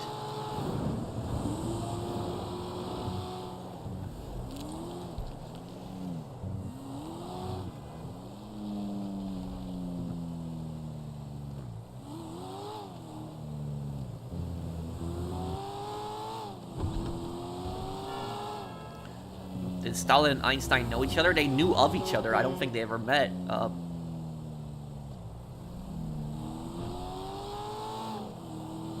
What's up, Pro? What did you cook today? Oh, when I woke up today this morning, I was so lazy. I didn't feel like even cooking breakfast. I basically just took a bunch of frozen chicken nuggets and just put them in the microwave for breakfast this morning. I haven't had dinner yet, so I'm gonna have dinner after the stream, but I'll probably cook something tonight. What Star Wars bounty hunter is the hardest to get away from? People would think that it's Boba Fett, but it's not Boba Fett. It's actually Dirge. There's this guy called Dirge. I don't think Dirge is canon anymore. I think he's Legends now, so I don't think he's canon.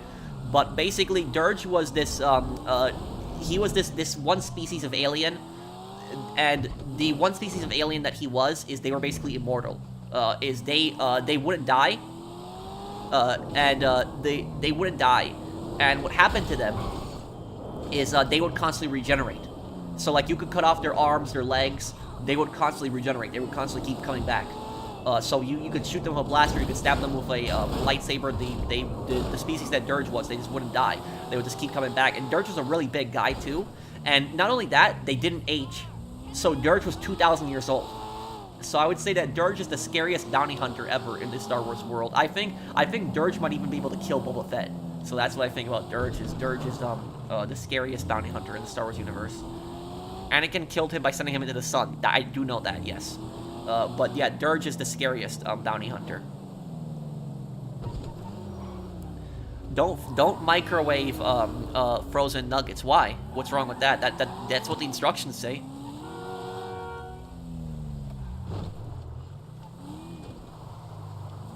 But anyways, I haven't watched the Book of Boba Fett. But a few people in the comments have told me that if Boba Fett is my favorite character, that I'm gonna be really disappointed. Can somebody tell me what was wrong with Book of Boba Fett without spoiling it for me? What was wrong with it? Was it like the acting, the plot? What was bad about it?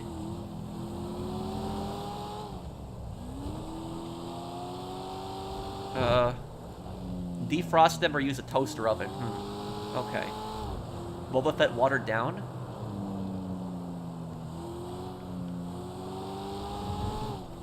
Well, hopefully if they do a Boba Fett Season 2, they'll fix it.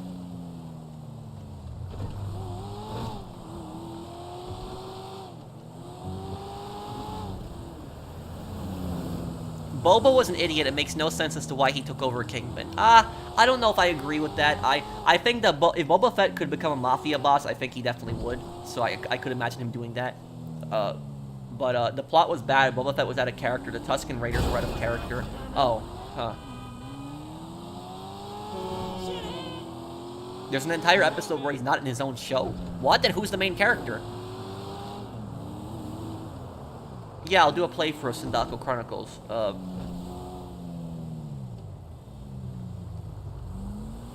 Imagine a temple in Japan built 1,200 years ago, and 12 centuries later, a stupid foreigner draws their name on the wood of the temple. What? Did that really happen? Oh my god. That's...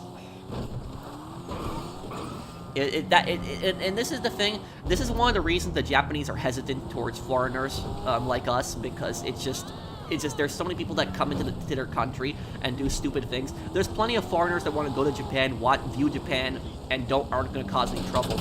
But there have just been so many people, like Americans and just Europeans, who have just come into Japan and just done some really stupid crap.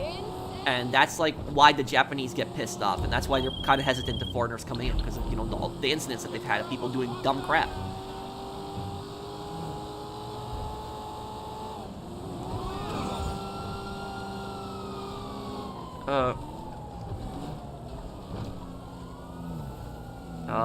Boba Fett was done way better in Mando Season 2 than in his own show, huh?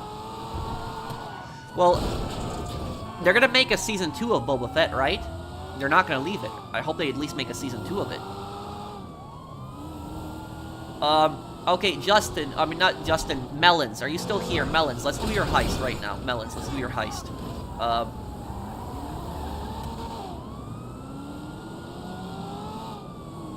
Half of Book of Boba Fett was Season 2.5 of Mando. Oh. Hey, Pro, you missed my super chat. I'm sorry, let me take a look. Thoughts on the Ottomans? Will I do a playthrough of Telltales of Walking Dead? Yes, Ian, I'll do that one day. I will definitely do that one day. Hey, Pro, just curious, what streaming software do you use? I use YouTube as well as a hobby, and I want to get into streaming. I use OBS. I have my capture card plugged into my PlayStation. That's basically how I use OBS in my computer. And Greatest Within, thoughts on the Ottomans? Here's what I'll tell you about the Ottomans. The Ottomans, it really depends on the time period. Because when the Ottomans took over, like Constantinople, they were some pretty bad guys. I mean, they did some horrible things when they took over, like, the Byzantine Empire. Like, they committed some pretty horrible atrocities against the Byzantines. But when, what was his name? Was it Suleiman the Magnificent, or was it Suleiman the Great? I'm trying to remember him. He was more of a reformer, he was more one of the better Ottoman leaders. He wasn't as cruel as some of the other ones. But the Ottomans, the Ottoman Empire, they were a massive slave empire. They enslaved people of other religions constantly. They also, the Ottomans, what they would do, if you were a citizen of the Ottoman Empire and you were not Muslim, they wouldn't force you to be Muslim, but what they would basically do is they would basically put a high tax on you. So you had to pay a tax for not being a Muslim. So the Ottoman Empire discriminated heavily against anybody who was not Muslim. the Ottoman Empire, what ultimately brought down the Ottoman Empire, what was the end of the old Ottoman Empire, is, I would say, ultra-nationalism, ultra-racist nationalism is what killed the Ottoman Empire. That was pretty much the end of the Ottoman Empire. Because the thing is, though, is how can you possibly rule a giant territory of people by being racist to your own people? That was what the Ottomans did, because the Ottomans, in the last decade that the Ottoman Empire existed, when it was like during World War I, you had this political party that came to power in the Ottoman Empire, and this political party was called the Young Turks. The Young Turks, we're not talking about the YouTube channel. This is like an actual political party. The Young Turks were like an ultra-nationalist, racist party. You could even argue they were a fascist party. The Young Turks basically believed that anybody who was not a Turk was inferior to them. They believed that they believed that Turks were superior. They believed that anybody who was not a Turk was inferior to them. And these are the same guys who actually did the Armenian genocide. So that the Young Turks are the ones who did that, who murdered over 1 million Armenians. The Young Turks discriminated against, everybody. The Greeks, they treated the Greeks like crap. They treated the Armenians like crap. They treated the Arabs like crap. They treated the Bosnians like crap. So it was like pretty much every single people that were occupied by the Ottomans were just basically treated like garbage. The Ottomans treated the Turks the best. They were the ones who ran the Ottoman Empire. But anybody who was not, a Turk, the Ottoman Empire, were basically treated like garbage. So it was a pretty racist, brutal empire for most of its history. It did have some good leaders that weren't as cruel, but for most of its history, it was a pretty brutal empire. But what I will say about the Ottomans, though, on the one hand, the one thing I will say about them is that the Ottomans tried to invade Europe in the 17th century. The Ottomans tried to invade Europe, and what happened was Poland defended Austria. So Austria was about to be conquered by the Ottomans, and the Polish king actually sent, thousands of soldiers to defend the Austrians, and he saved Austria, and he prevented Austria from being conquered. And do you know how Austria repaid Poland for that? What they did? They betrayed Poland, and they conquered Poland later on. So basically, about a century after the Poles had basically protected Austria from being conquered by the Ottomans, the Austrians, the Prussians, who were the largest German state, and the Russians had basically all invaded Poland and conquered it. And what ended up happening is, at that time, even though Poland was one of the biggest enemies of the Ottoman Empire, the Ottomans did not recognize the partition of Poland. And they always recognized Poland as an independent, state. So even when it got conquered, they still always recognized Poland. They never recognized the partitions that the Germany, Prussia, and later Germany and Austria and Russia did. And the Ottoman Empire also took a lot of Polish refugees, a lot of Poles who were fleeing, like the Germans, the Russians, and the Prussians and the Austrians. The Ottomans did take a lot of Polish refugees, so they did do some good things. But like I said, what was that? I just ran over some guy standing in the middle of the street. But the ultimate point about the Ottomans is the Ottomans, they might have done some good things. They did have some good leaders. For most of their history, they did more bad things than good things. That's ultimately, it's a complex answer, but that's pretty much it. I think a few Turks still hate Arabs, especially Syrians. Thank you, Greatest Within, for the super chat. What I will say about what I will say about that about the president of Turkey, I always say his name wrong. Erdogan. I always pronounce his name wrong. What I will say about him is he's a pretty dangerous guy. Is he basically supports neo-Ottomanism? He supports imperialism. Erdogan. He supports basically Turkey getting the old territories. So if it was up to him, or he would conquer Iraq, he would conquer Syria. So there are plenty of territories that he would invade and conquer. And even though people in Syria and people in Iraq don't want to be part of him, he probably would want to conquer Egypt as well too. So that's what I'll say about him. He can't do that because if he did that, the entire international community would go after him. But I'm saying that's what he ultimately wants, is he basically supports the Ottoman Empire regaining a lot of their territories. And he's also a genocide denier. So he denies the Armenian genocide. So you have the leader of you have a leader of a major country in the world who's denying genocide. That's basically Erdogan. I don't really talk politics. I tend to stay away from it. But that guy, I've never liked him. I just personally think that he's a scumbag, and I never liked that guy. Erdogan. Okay, so I'm pronouncing his name incorrectly. So that's ultimately, and here's the thing about this is, you know what he did? He sent tanks into Syria.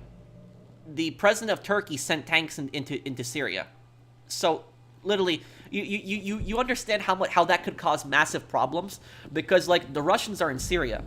So like imagine if Turkish forces like attack Russian forces in like Syria, it's gonna start a world war. So like it's like, you know, what the hell is the guy doing? So that's ultimately what I'll say about him. Is he's and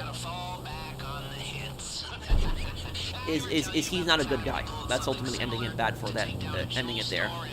He wants to take No, you should probably shut up about that one. Or save it for the book I write when I retire again. Just act like you like killing things and you'll be good. I feel bad for Syria. I do as well. Syria has a really brutal dictator. It's a dictatorship. But what I will say is the reason that Turkey sent tanks into Syria, they didn't send tanks into Syria the reason they didn't send tanks into Syria was for democracy. Turkey basically wants to conquer Syria. That's ultimately what it's about too. Is they want Syria to be part of Turkey, the government of Turkey, I should say, more of it. Erdogan.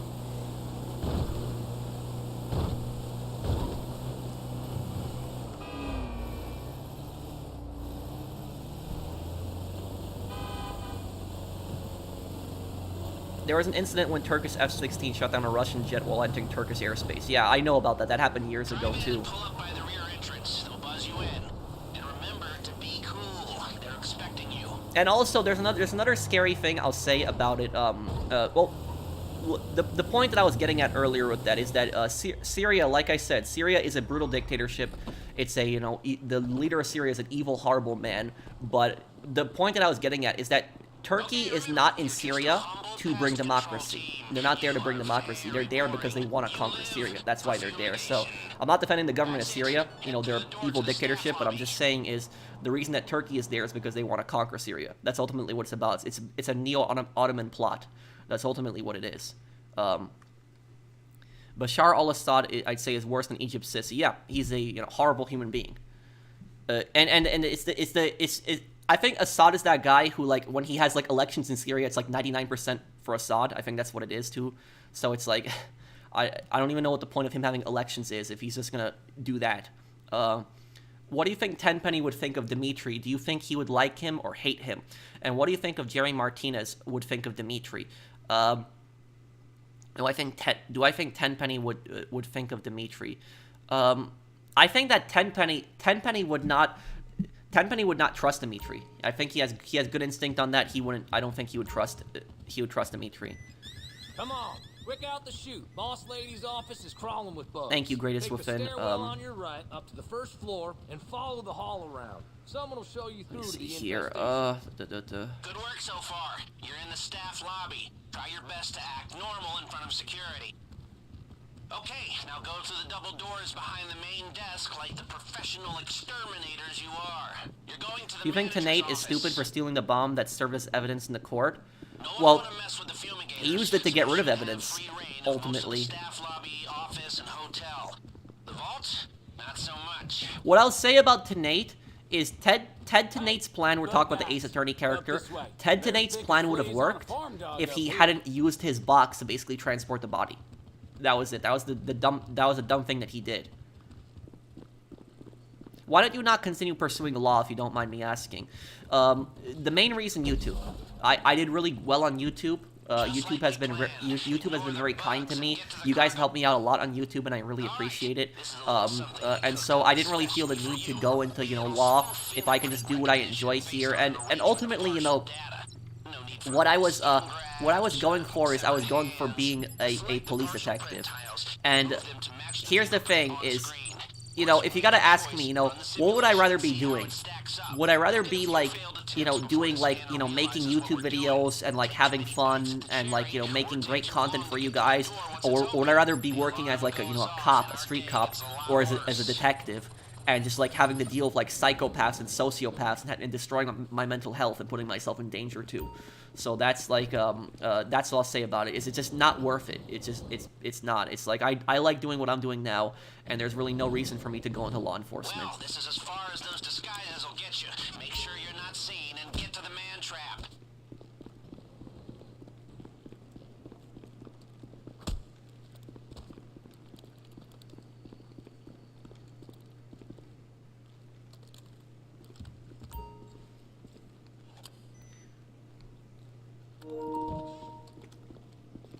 Guys, come over here. Come over here, quickly. I took care of it already.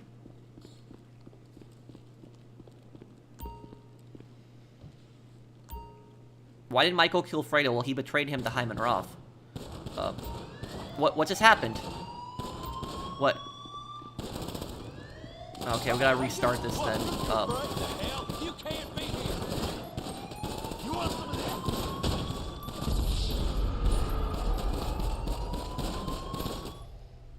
What do you think about Detective Gumshoe? Detective Gumshoe is an idiot, but he has a good heart. That's what I'll say about him. He's not a bad guy, he's just stupid at times.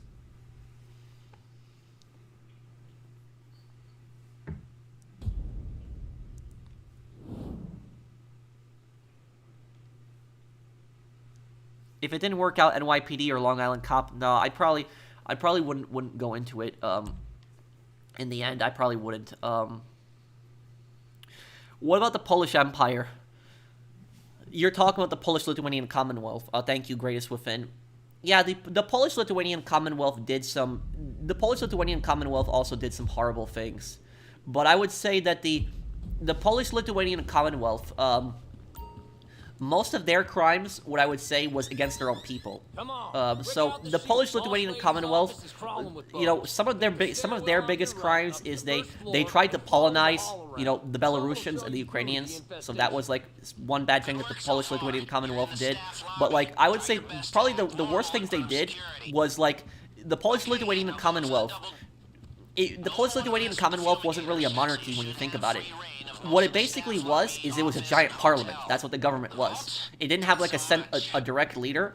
It was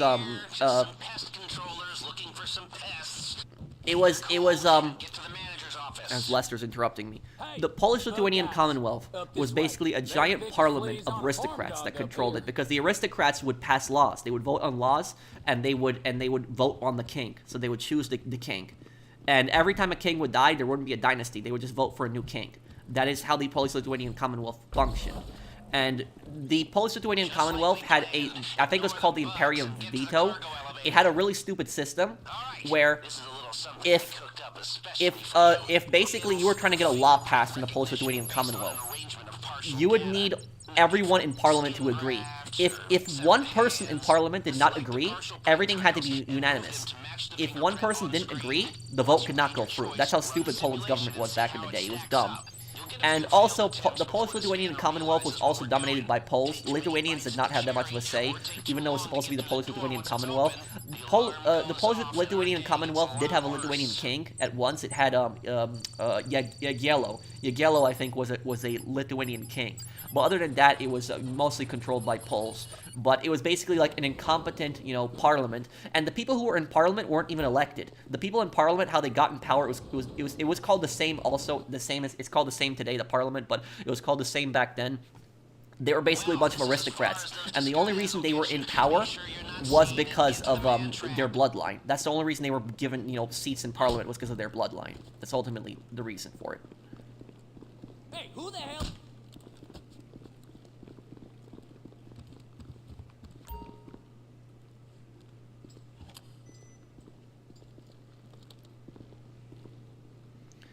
Wait until this guy turns.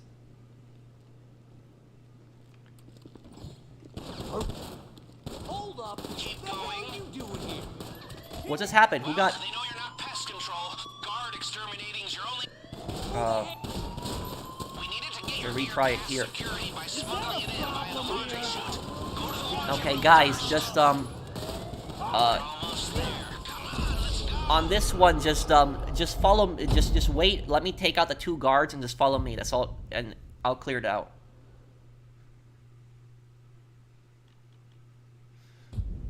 But I would say, if you were to ask me, if you were to ask me what brought down the Polish-Lithuanian Commonwealth, how could, Poland, the Polish-Lithuanian Commonwealth was one of the largest countries ever in history. It was a giant country. What brought down the Polish-Lithuanian Commonwealth? I would have one word for you: bureaucracy. That's what brought that empire down. It was even more than the invaders. The invaders were the final, the invaders, the foreigners who invaded, the Polish-Lithuanian Commonwealth. They were basically the final nail in the coffin, conquering the country. But what led to that? What led to the country getting conquered? It was basically bureaucracy and incompetence. It was the aristocrats. The aristocrats, a bunch of power-hungry elites, lords, scumbag, corrupt lords. Try your best to act normal in front of security. Those Polish aristocrats were such scumbags. The aristocrats were such terrible people. Exterminators you are. You're going to the manager's office. Who's more evil? With the fumigators, so you should have Who's more evil, Negan or the governor? The governor, definitely. The governor has no empathy. Negan has some empathy. But yeah, Ian, the Mario anime fan, thank you for the super chat. That's why I've always said the French Revolution is the greatest revolution in European history, because of the fact that in the French Revolution, the monarchy and the aristocrats lost all their power. The aristocrats never had that much power in France ever again. So that's what I'll say, is they lost all their power. Get to the cargo elevator. All right, this is a little something I cooked up especially for you. It'll spoof fingerprint recognition based on an arrangement of partial data. No need for skin grafts or severed hands. Just select the partial print tiles and move them to match the fingerprint on screen. Once you've made your choice, run the simulation and see how it stacks up. You'll get a few failed attempts before the scanner realizes what we're doing.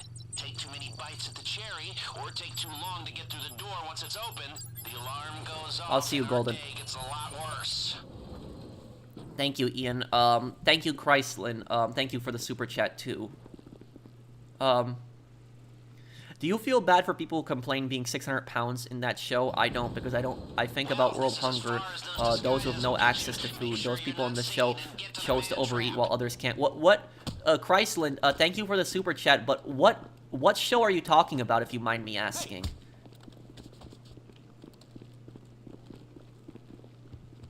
You don't have to super chat me again, but what show specifically are you talking about? Okay. Come on.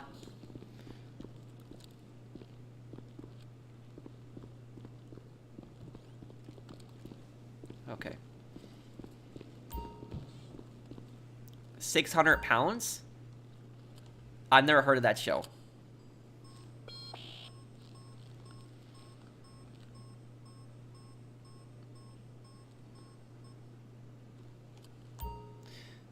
Oh, wait, I'm gonna wait till he does it again. Do it again. What's my favorite Diamond Casino approach? Probably this one, the Bug Stars one, yeah. Thank you, Harrison Productions.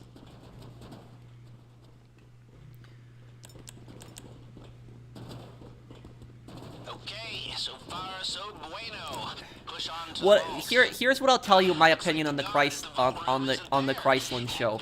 Or when I say Chryslin show, the 600-pound show Chryslin. Here's my thoughts on it. For people that are like, get out your equipment and get into the vault. For people that are like overweight, nobody should ever be getting bullied for their weight. You know, that's wrong. However, though, I do think we should be calling it out. So if somebody is overweight, you know, I think we should be telling them, like, you know, this is unhealthy, you need to exercise more, you need to, you know, fix your body. I think we should be, you know, telling them to do that, you know, criticizing them. But I don't think we should be, like, you know, insulting them or, like, you know, being nasty. Okay, this one is done on this side. Okay. Hurry, I want to see the inside of that vault. Number 2 done.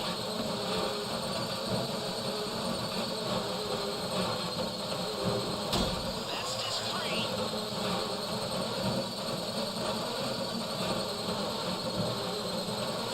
Good, that's the left side taken care of. Okay. Bro, you up for a challenge? For the next 10 minutes, every subscriber I get from this stream, I'll multiply that amount by 5 and donate it. Oh, well, thank you, Spicy Boy, for the super chat. I mean, you don't have to, but I appreciate it, man. Thank you for the super chat. What kind of content do you make, Spicy?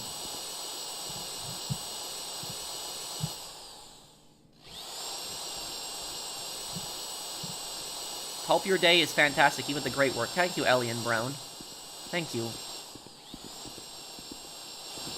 Gregson? Who's Gregson?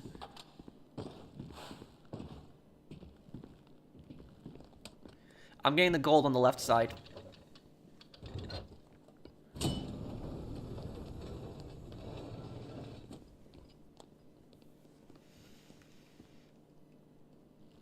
Gregson, the detective from the Great Ace Attorney. Oh, Great Ace Attorney. How could I forget Gregson? Yes.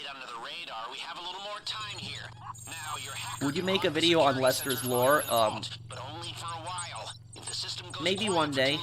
It triggers the alarm as a failsafe. And, did I mention that if the alarm goes off in here, they'll flood the place with nerve agent? No?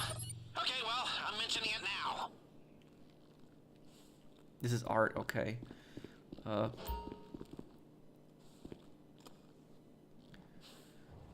Thank you, Barco. And what kind of content do you make, Spicy? I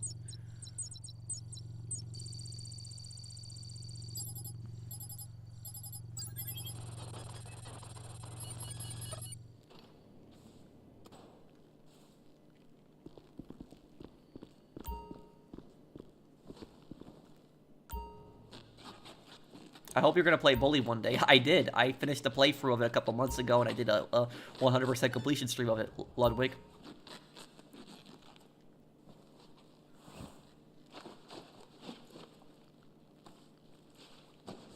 Do you know Kentucky Ballistics? Is that a gun channel? I think I might have watched it before.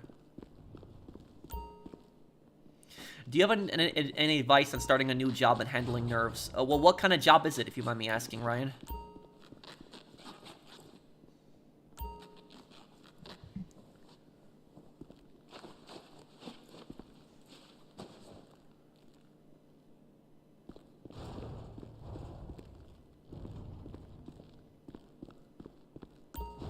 Oh, there's no drills, okay.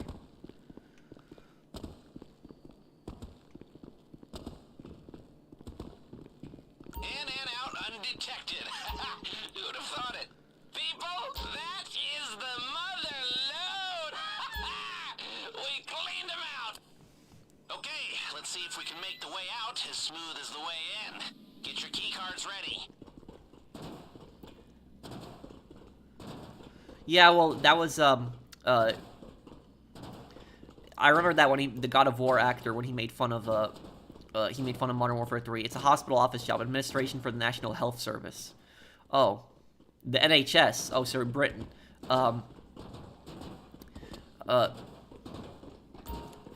Administration for the National Health Service. All right, now stay calm. Back the way you came through the checkpoint. Nothing to see here. Wait for them to leave here.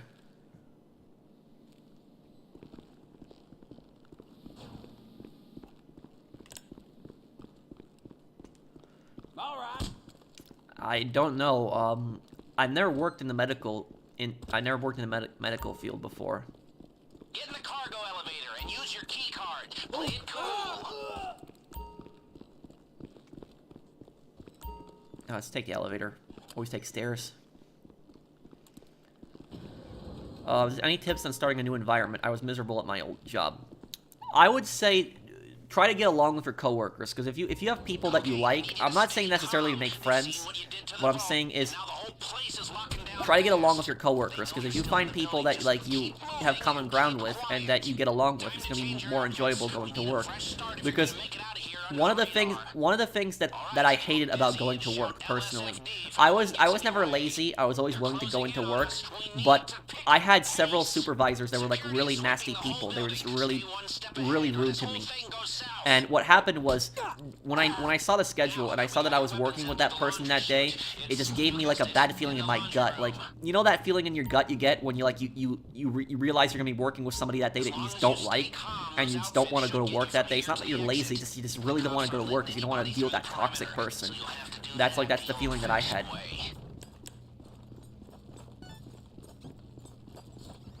Okay, let's get out right here.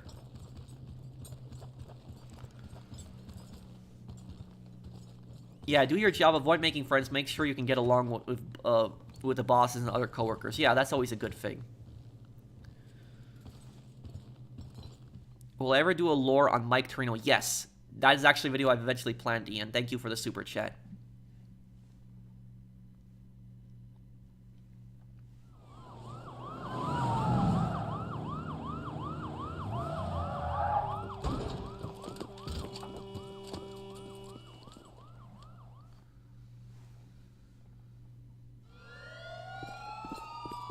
You should avoid the bulk of the cops this way. The only thing that matters is making it to your ride.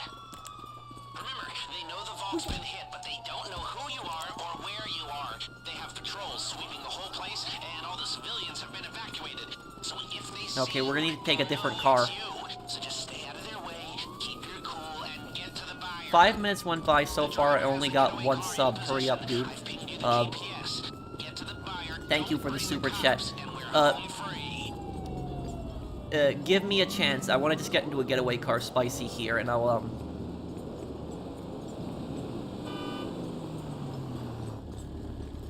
Everyone get in.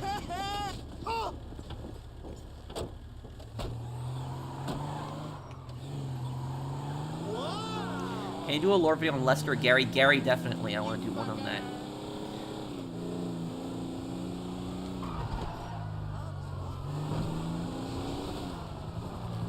Oh, crap. Cop.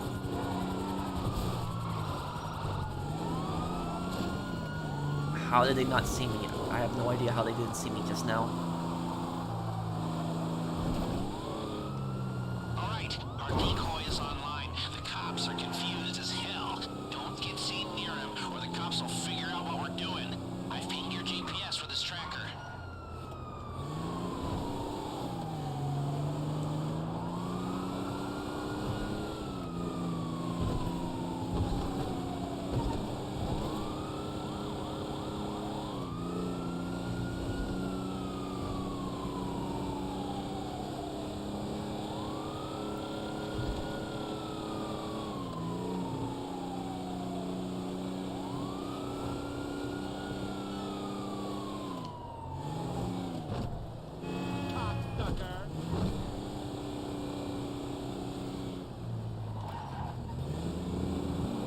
Is it possible to lose the cops before the decoy goes away? Is that even possible to do? I wonder.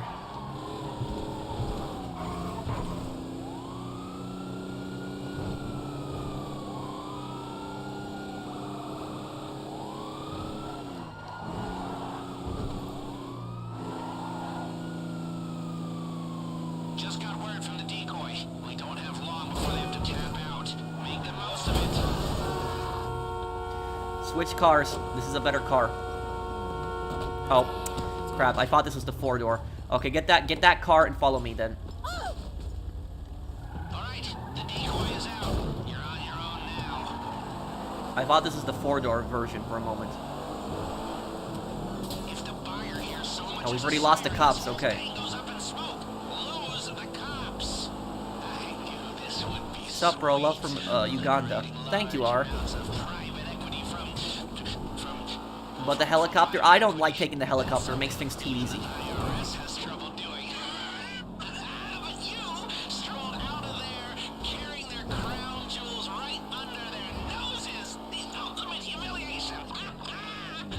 Oh, I've taken a lot of scores, but none of them has been sweeter than this.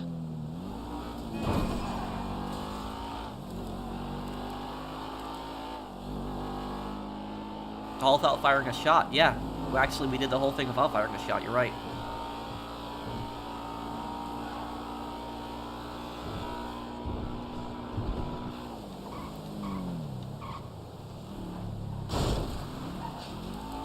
Okay, and Spicy, just give me a moment. I'll take a look at your channel once I deliver this car if you're still here.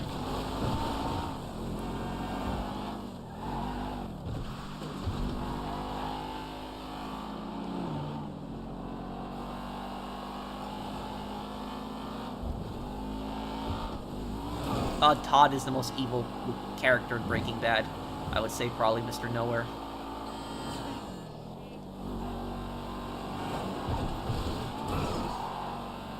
What's my favorite band to listen to? Thank you, FTV10. I don't think I really have a single band. I like, you know, basically all kinds of music. I would say probably Sabaton is probably a band that I like a huge amount of their music. But I generally like, you know, all kinds of music.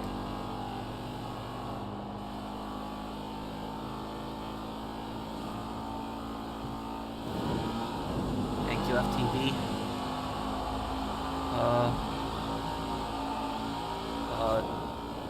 What's my favorite Iron Maiden song? Iron Maiden.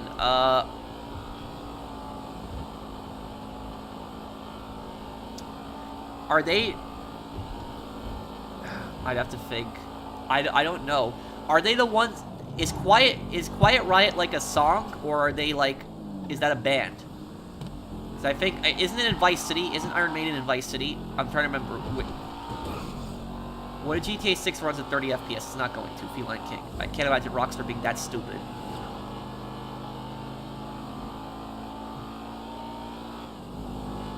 Rockstar usually waits 11 months to release a trailer for two for a game. Why would there be a chance the second one comes out this summer or spring? I think this basically to spruce things up this year. I think they're probably gonna do something like that.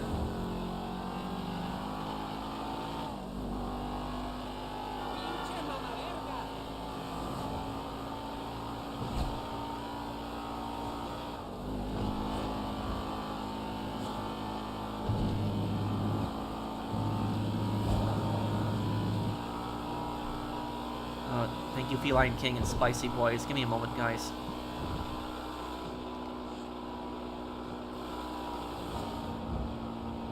And also, Spicy Boy, what kind of currency is that, if you mind me asking? I don't think I've seen that currency before. Actually, I think I have. I just can't remember which one it is. But I do appreciate all the super chats, guys.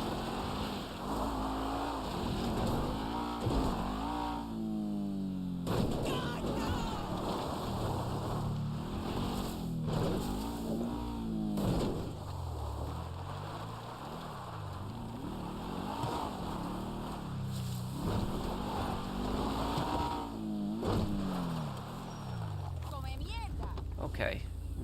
Hey, Pro, will you do a lore on Zoe and Mr. Burton?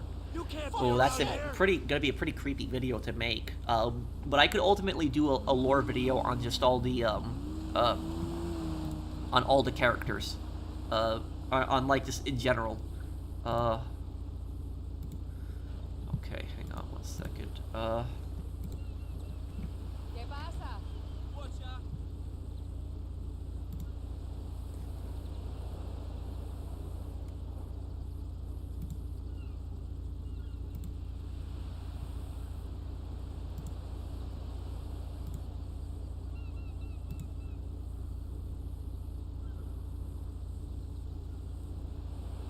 Oh, you told me you wanted me to watch your short?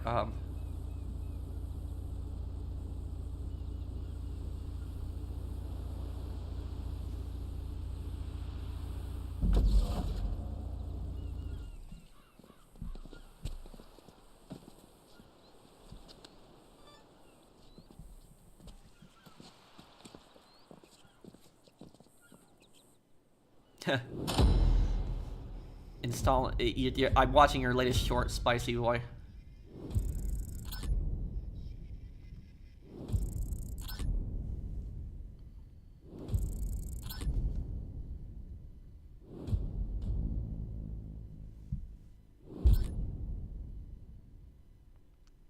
I'm a bit confused by some of the stuff in the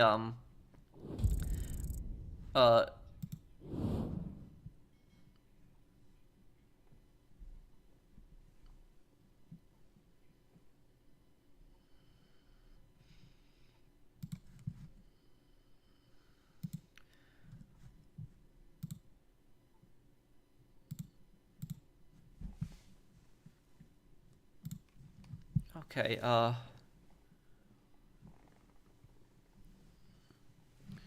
Wait, what's wrong, Spicy Boy? Iron Maiden is a British metal band. Oh.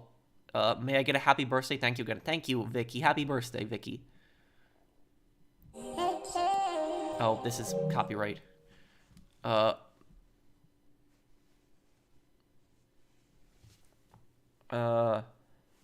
Wait, what's wrong, Spicy Boy? Think all the voice acting for GTA 6 is done? Probably not. They probably still gotta record a bunch of stuff. The Minecraft challenge, I just watched it. You were donating to a streamer,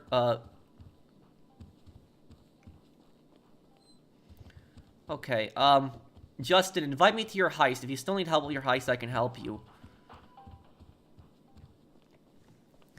Make sure that you guys check out Spicy Boy's channel right there.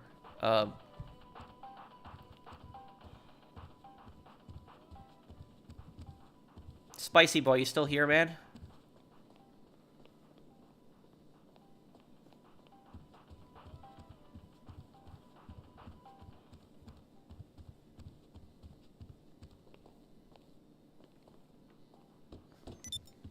Yeah, is everything okay? What's going on? Thanks for all the advice, Pro. Much appreciated. Thank you, Ryan. I hope your new job works out well for you. Okay, let's do it then. If it's a goal, let's just do it, me and you. I'm ready. Thank you, Carlos, for subscribing to the channel. Link, he's going to, he's gonna comment again. I mean, Spicy Boy, comment again so that people can see your channel.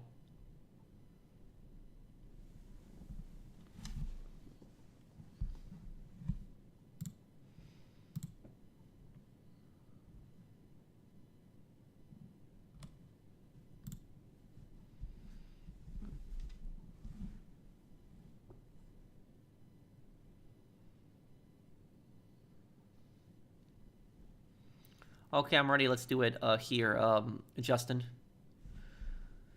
Hey, bro, I started playing Ace Attorney Trilogy because of your videos, and it's on PlayStation Plus, and it is on PS. Is it on PS Plus?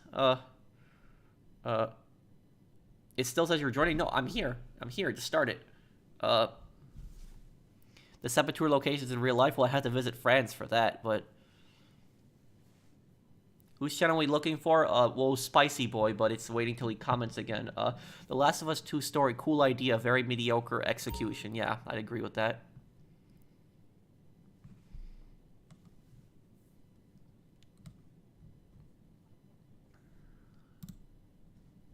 Well, I'll subscribe to you, Spicy.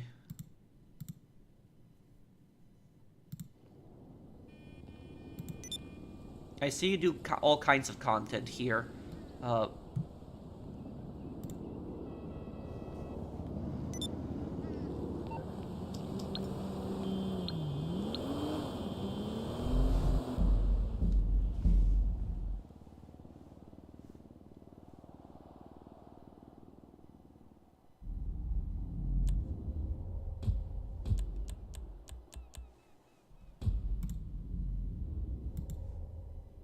Yeah, he had the avatar, the anime avatar, the guy with the bandage on his head.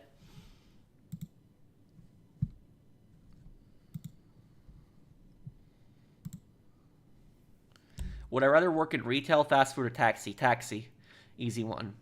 Because taxi you get tips, retail, fast food you don't. Thank you, James Burns. Thank you for sponsoring the channel for half a year. Thanks, man. Did Spicy leave the stream, or is he still here? Give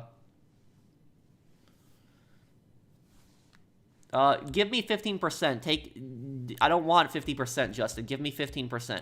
Take the cut for yourself. I just want to help.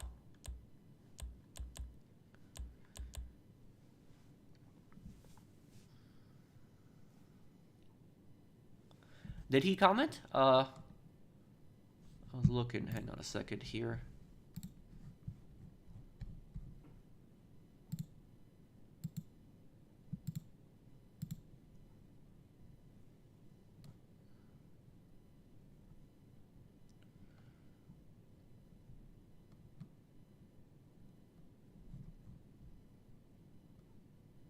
I think he might have left. But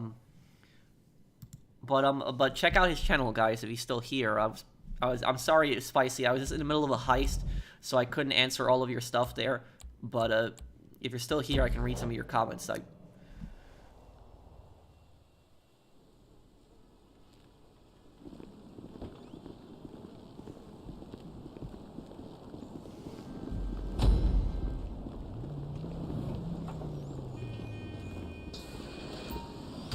Okay, they're expecting these chips today, so get over there in the group sex van.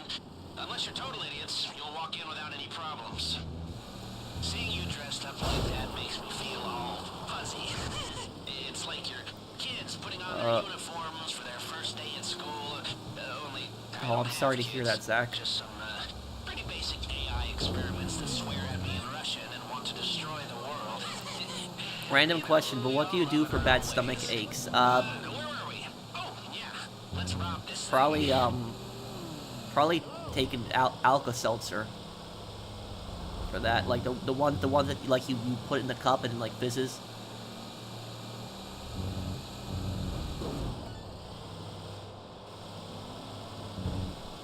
Who's morally worse, Tony Montana or Michael Corleone? Oh, that's a hard one to answer. Pass the garage entrance and follow the road to the racetrack. The tunnel entrance is under the bridge.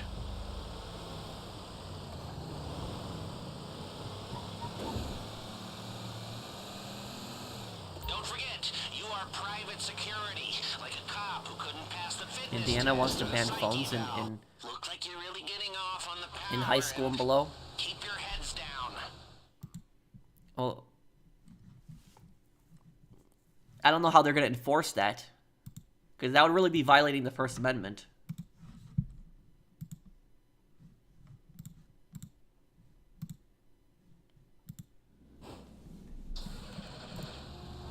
Now play it cool. You're doing your usual day-to-day delivery job. You've done this 1,000 times.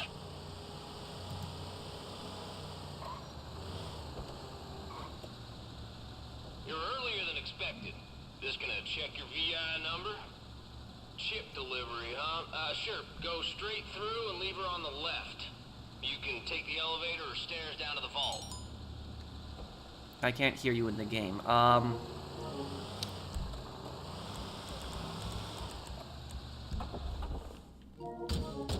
thought you were gonna get Wonder shot in why. the face for a second there. Okay. Now get in the elevator and remember, inconspicuous.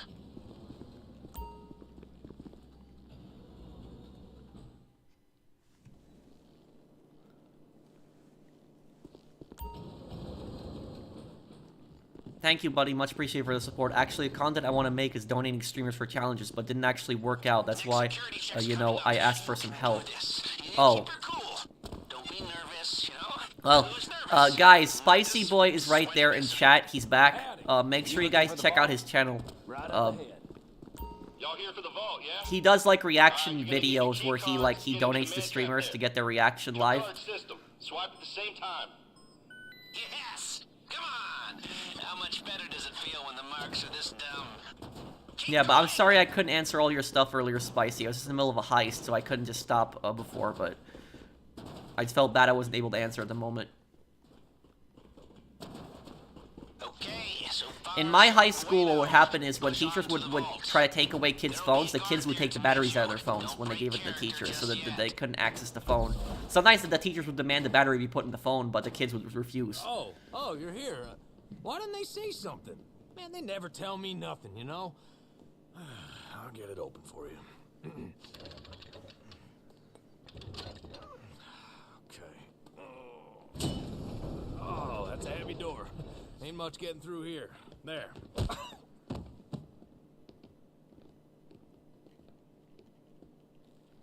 Any phone stories? Not that I can think of right now. Leave the middle for the end. Leave the middle for the end. good news. Seeing as we stayed under the radar, we have a little more time. Are you dressed as Gustavo Now, Fring? your Yes. hacker can block the security sensors while you're in the vault, but only for a while. If the system goes quiet for too long, it triggers the alarm as a failsafe. And, did I mention that if the alarm goes off in here, they'll flood Let's see if we can the get place with everything in nerve here. agents? No? Okay, well, I'm mentioning it now. If you're making good time in there, try getting into some of the lock boxes. What do you think of Francisca von Karma?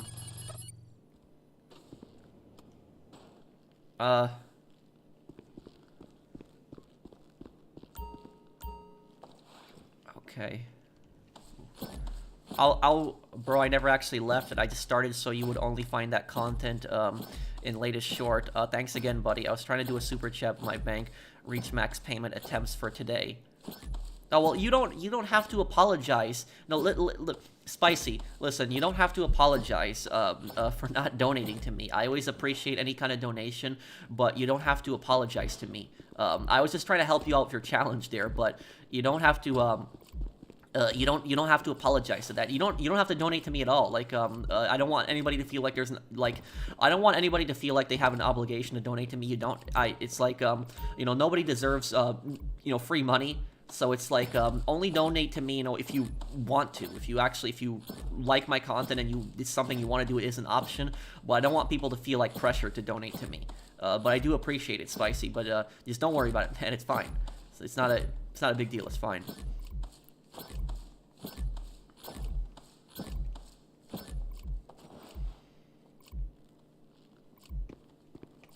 Okay, here we go.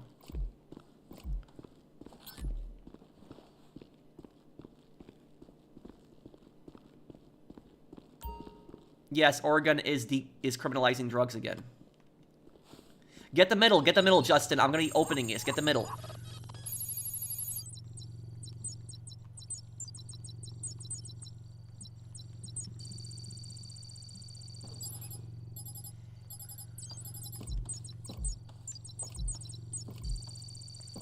But yeah, that's what I was trying to get at though earlier is that I personally hate YouTubers that like pressure their audience into like trying to get them to donate. I've never liked that behavior. Always hated it personally.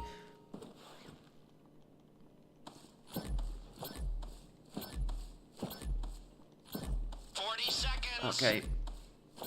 15 seconds you leave, I'm gonna leave at 20 seconds. 30 seconds!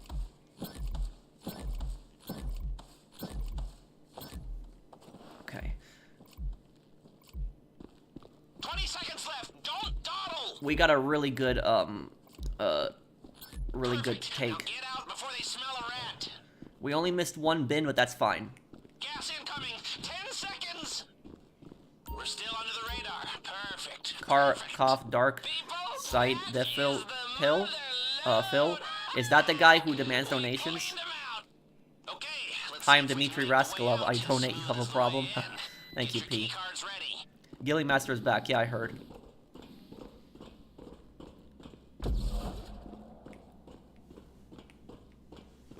But yeah, everybody watching, I want you guys to know that you don't have to donate to me for me to read your comments. I will read your comments regardless whether you donate to me or not. When people donate to me, I just read their comments first because they donated, and I don't want it to I don't want to accidentally miss their comments because I would feel really bad then. So I would just if I see a donation, I'll read their comment first, but I'll read just in general everybody's comments. So I just don't feel like you have to donate to me for me to read your comments. All right, thanks, y'all. Get in the cargo elevator and use your key card. Play it cool. Okay, I need you to stay calm. They've seen what you did to the vault, and now the whole place is locking down fast. They know you're still in the building. Just keep moving and keep quiet. Time to change your outfits. We need a fresh start if you're gonna make it out of here under the radar. Very sharp. Now relax, channel your inner self-important douchebag, and waltz right through the front door. They're closing in on us. We need to pick up the pace. Security is sweeping the whole building. Stay one step ahead, or this whole thing goes south.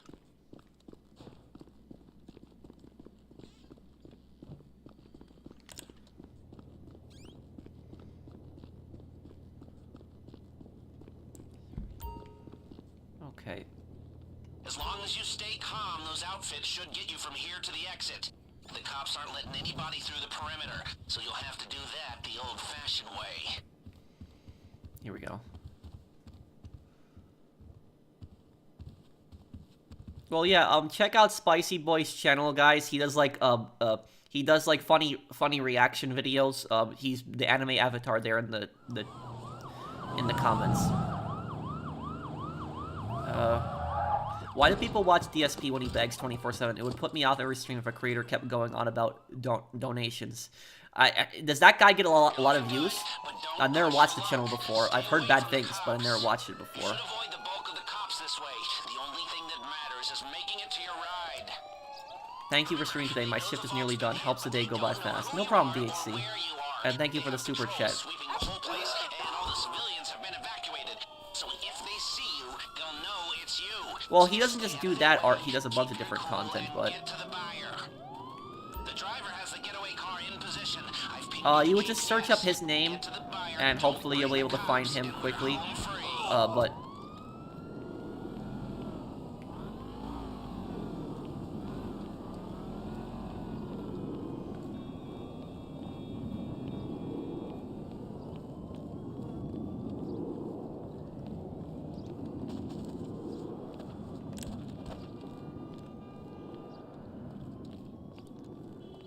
yeah, YouTube unfortunately removed the option to be able to click on their names from the comments, which is stupid.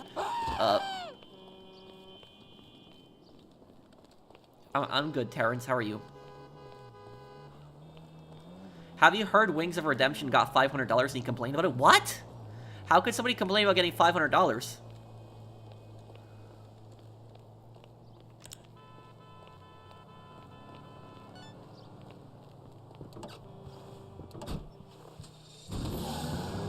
Well, I don't know if he necessarily deserved it, Mr. Blue Wolf, but he was a really bad guy.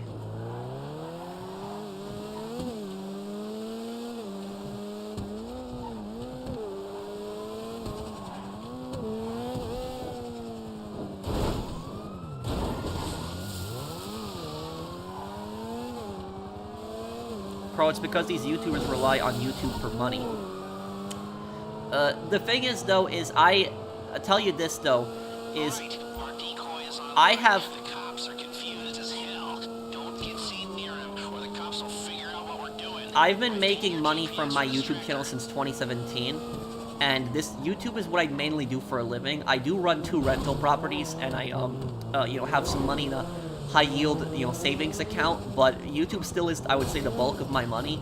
But in that time that I've been, doing YouTube up until now, I never once have, asked for a donation. I've never done that. I've never asked my audience to donate to me, not once. There's only one time that I have asked for a donation, and the only time that I've asked for a donation is when I do charity streams, and that's because it's going to charity. But other than that, I've never asked for a donation ever. I've never done it. I have it as an option available, and when people do donate, I really appreciate it. It does help me out tremendously. So everybody who donates, I always appreciate it a lot. But I've never asked for a donation. I personally can't stand it when YouTubers ask for a donation, or you know what's even worse than the people who ask for the donations? The worst is when they try to guilt trip their audience. Have you seen those YouTubers? They basically try to guilt trip their audience. They're like, well, I need money right now. I need to pay the bills, and they try to make you basically feel bad for them, just to get you to donate to them. It's that. I just personally think it's disgusting behavior. And you shouldn't be relying on just YouTube as your only source of money. That's the thing about it. Is you shouldn't just be relying on that. YouTube income is very volatile. Any YouTuber can tell you that.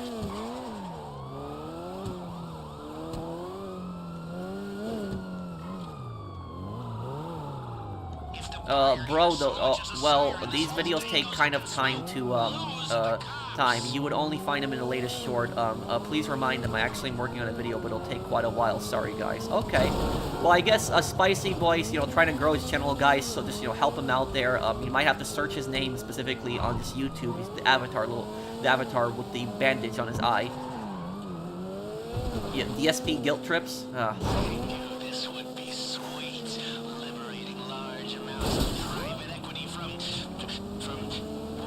private equity. That's something even the IRS has trouble doing. But you strolled out of there carrying their crown jewels right under their noses. The ultimate humiliation. Oh, I've taken a whole lot of scores, but none of them has been sweeter than this.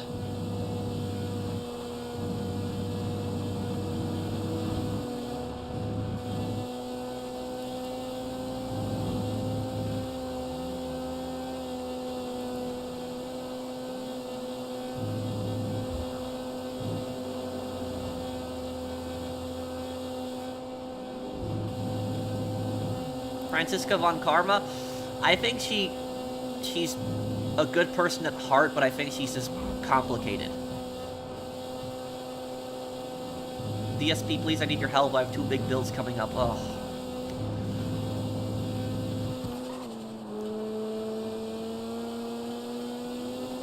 There's this. You know what I'll tell you? Those YouTubers who like guilt trip their audience into donating are like the worst people ever, because when those YouTubers guilt trip their audience, they never think about their audience. What if their audience doesn't have a lot of money? They think about that? No, they don't. They just think about themselves. You know what the super chats that I personally read? You know the super chats that always make me feel bad? When I read sometimes super chats, when like people sometimes donate to me and they'll write in the super chat and they'll say like, you know, sorry, like, you know, I can't donate more. That kind of makes me feel bad. It's like, you don't have to apologize to me.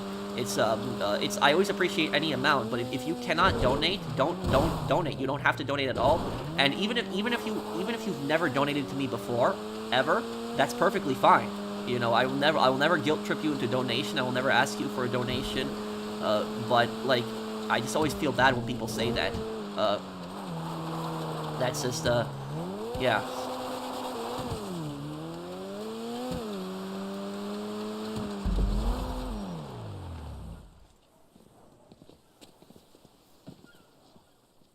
DSP guys, I've received 0 contributions. I can't believe somebody would actually say that. That's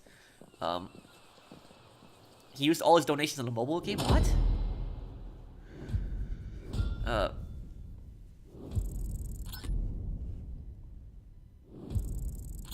You're a good man, Pro. You're very respectful and always doing good deeds like donating to charity. My respect for you has always been high. Thank you, man. Oh, 39 seconds. Oh. We would have had it too. That would have been a good one to complete it by car. 39 seconds there. But yeah, I will be doing another charity stream, guys. I do 2 charity streams. I do one in the middle of the year, and I do one in the at the end of the year. I'll be doing another charity stream, and the next charity stream I do will probably either May or June, either that, those 2 months.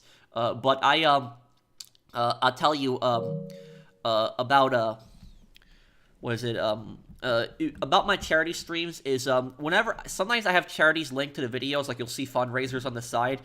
Just know YouTube giving is actually one of the best things that YouTube has ever done before. YouTube giving is actually a pretty good system, because YouTube giving, when you donate for YouTube giving, the donation to the charity does not go to the YouTuber at all. It goes straight to the charity. YouTube does not take a cut of it. It's not taxed. It will go straight to the charity. And YouTube actually has a lot of really good charities linked. And so whenever I have a fundraiser, whenever I have like a charity link to the side of my videos, just know it's a charity that I have researched personally, because I'm very picky with charities. I know there's like a lot of charities out there that like don't necessarily help, and they take a lot of administration fees. I make sure to watch out for those. So those are, whenever you see like YouTube giving on any kind of video, that's usually generally safe. But if you ever see like a YouTuber who links a charity that is not linked to YouTube directly, like it's linked to some third-party site, and they're like, donate here, don't donate to that. Only if you want to donate to a charity that a YouTuber is doing, only do it to YouTube giving. Don't do it if somebody's like some third-party site, because you don't know where that's going exactly. Hey, is it possible to help me with my heist setup? I'm gonna be eating dinner though right now. RIXKX, because I just haven't I haven't eaten just dinner yet, so I'm just really hungry, wrapping up the stream. But what I can do for you is I can add you, and I can help you, you know, later tonight or tomorrow, if that works. What year of GTA Online did you have the most fun with? I had the most fun with, I would say probably 2020 with Cayo Perico, 2020 or 2019. Do I think money changes people?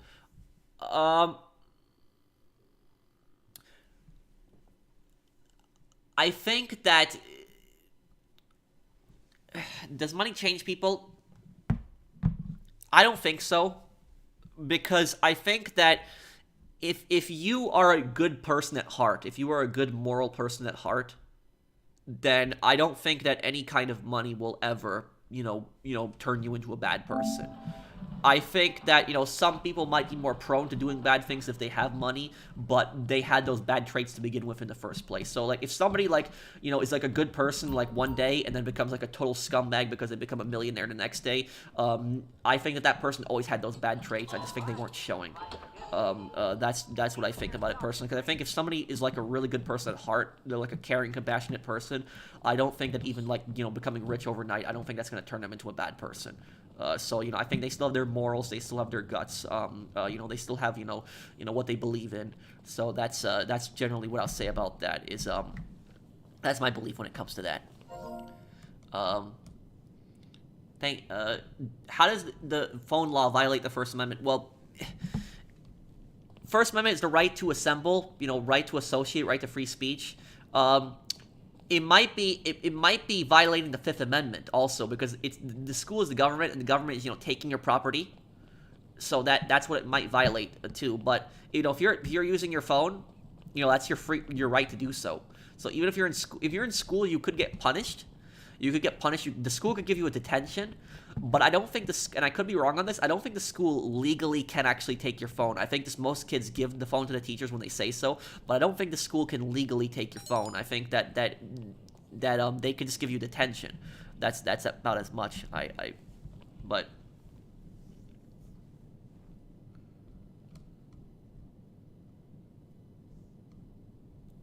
Did you leave another comment, by the way, XRIXKX? Did you leave another comment? I can add you. If you tell me your PSN, I'll add you. What is your PSN?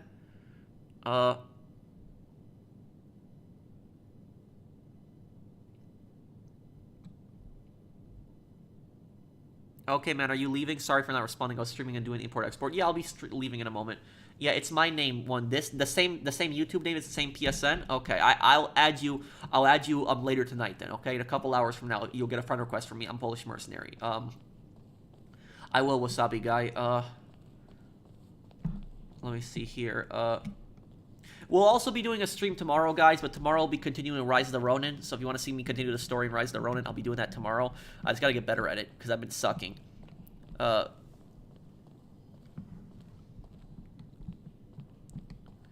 I think Anakin deserved to be a master because he won more battles than any other Jedi master.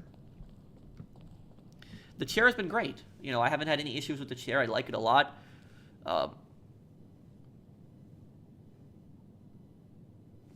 It's Tuesday, not Wednesday for Generation Zero. Oh, Generation Zero. Okay, I thought you were talking about the exclusive stream. Yeah. But yeah, I would say that I don't think that money really changes people. That's what I say. I think that it's more of it's more of the person just had bad traits to begin with. What's that there? Friend, step back, please. You walked into me. Let's heat him up. Excuse me. Yeah, I'm just walking into a floating gun right now. Step back, please. You walked into me. Okay. Your only limit is the limit of your limitations. I'll tell you guys a story. So I own 2 rentals, and a lot of there's this stereotype that people say that like landlords are like scummy people, but I've never done anything like that to my tenants. I'm always very fair to my tenants, and even when my tenants are late on rent, I don't charge late fees. I don't do stuff like that. I could, I don't pull crap like that. But I would only charge a late fee ever if somebody was like doing it repeatedly multiple times, but I haven't had that ever happen.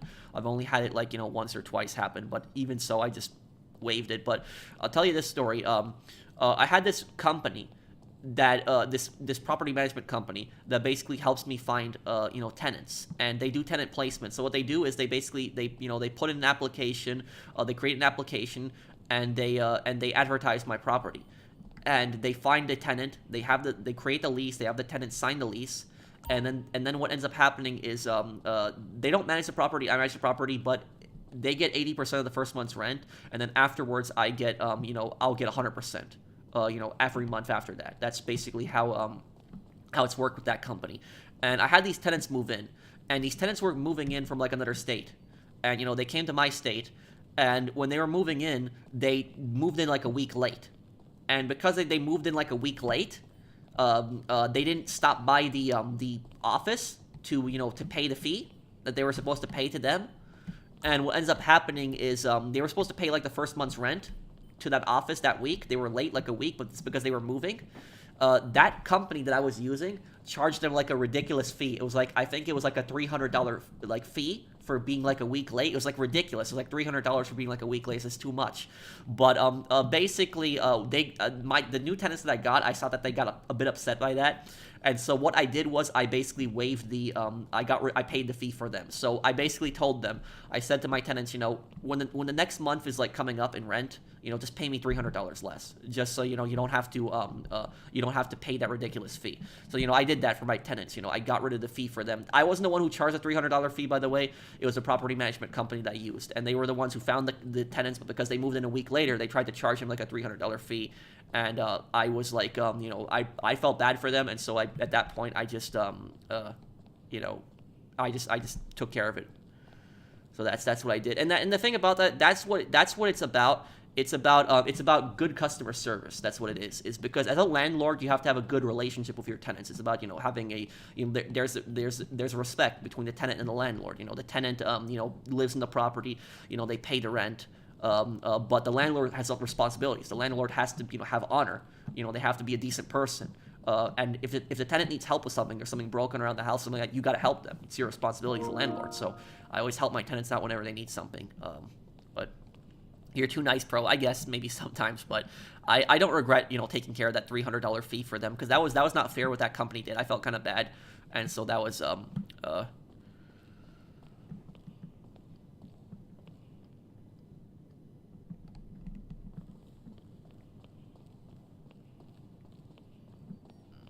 what happens to the government and politicians sign the bills and passing laws of privatizing the police and the U.S. military corporations?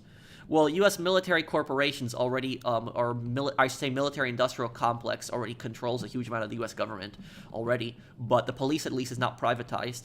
If the police was privatized, it would be a disaster, I'm telling you. And don't get me wrong, I'm all for small government, I'm all for low taxes, but you don't want the police to be privatized. You don't want that. You don't want a private police force. You trust me, you don't want that. Anybody who tells you, oh, we should privatize the police, like corporations police us, you don't want that. I'm telling you, it will be a disaster. You always want the police to be public. The police should always be government run. They should never be privatized, because when you have privatized policing, that's basically policing for profit at that point.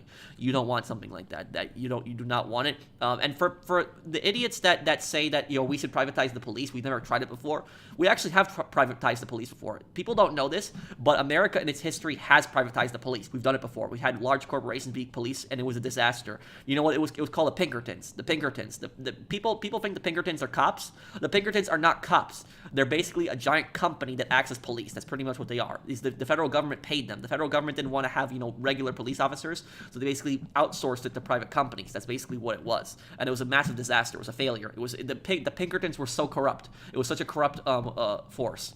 So they were terrible people. So you do not want the private police. So I'm typically very libertarian on a lot of things, but police, no, you do not want to privatize the police. I'm telling you, that would be a disaster. Thank you, Boostio. Thank you for sponsoring my channel. Wait, what's wrong, War Clips? You can argue that rich people get away with crimes that poor people can't, even if it's a public police. Oh, I agree with you, Alpha. I 100% agree with you. Is rich people get away with a lot of crimes that poor people wouldn't get away with. I'm with you on that. However, though, I'm telling, if you privatizing the police would not make it any better. Privatizing the police would actually make it worse. Is that more rich people will be getting away with more stuff if you privatize the police. So, like, a perfect example of rich people getting away with stuff is the college scam. If anybody knows what the college scam was, the college scam happened a couple of years ago, where there was these rich celebrities from Hollywood, and what they were basically doing is they were basically paying these people to take SAT exams for their kids. So these people would go in to take an SAT exam, and they would pretend to be the celebrities' kids, get a really high score, and that would get their kids into some fancy, you know, college, Harvard, Yale, all that other crap. And what ended up happening is this was discovered years later when the kids all graduated and everything like that, and basically all the celebrities got a slap on the wrist on that. I don't think any of them got in jail. And I'm telling you, if we did that, if you or me did that, you know, if we sent our kids, I don't have kids, but if we sent, you know, our kids to like any kind of, if we paid somebody to take, you know, a test for our kids, and our kids got into like Harvard or Yale or something like that, we'd be in jail. I'm telling you that right now. But like the rich Hollywood celebrities, they got away with that. That was BS. So they should have been in jail. I think they should have been in jail personally for that.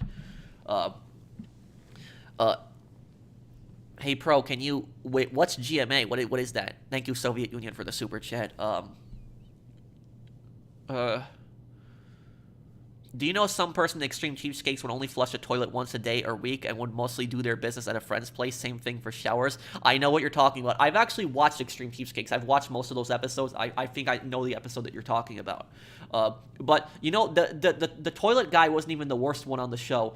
The worst cheapskate on the show was that woman who she basically has like she has like a timer for the shower.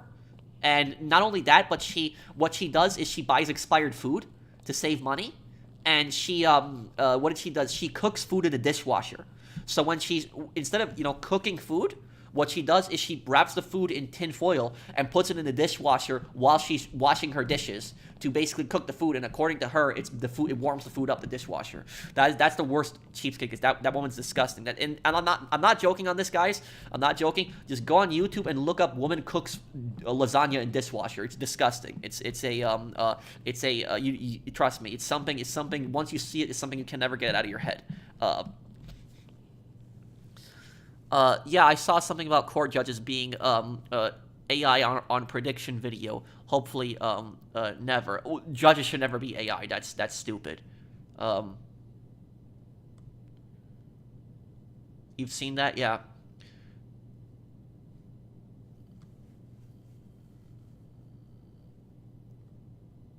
Pro, what would be the disease name attributed to obsession with money? I'll tell you something. It's a mental disease. I don't know what it's called. I don't know what it's called. Does anybody in the comments know what that might be called? Like, anybody who knows psychology? Like, if somebody is so obsessed with money, like they're so obsessed with saving money, like they're so greedy, that has to be some kind of mental disorder. Like, it has to be some kind of there has to be a term for that. Well, greed is one thing, but if you're like, if it's like where you're just so obsessed with money, you think about nothing but money, there has to be a term for that. It has to be it's some kind of mental thing. I don't know what it's called, but that's no, it's not greed.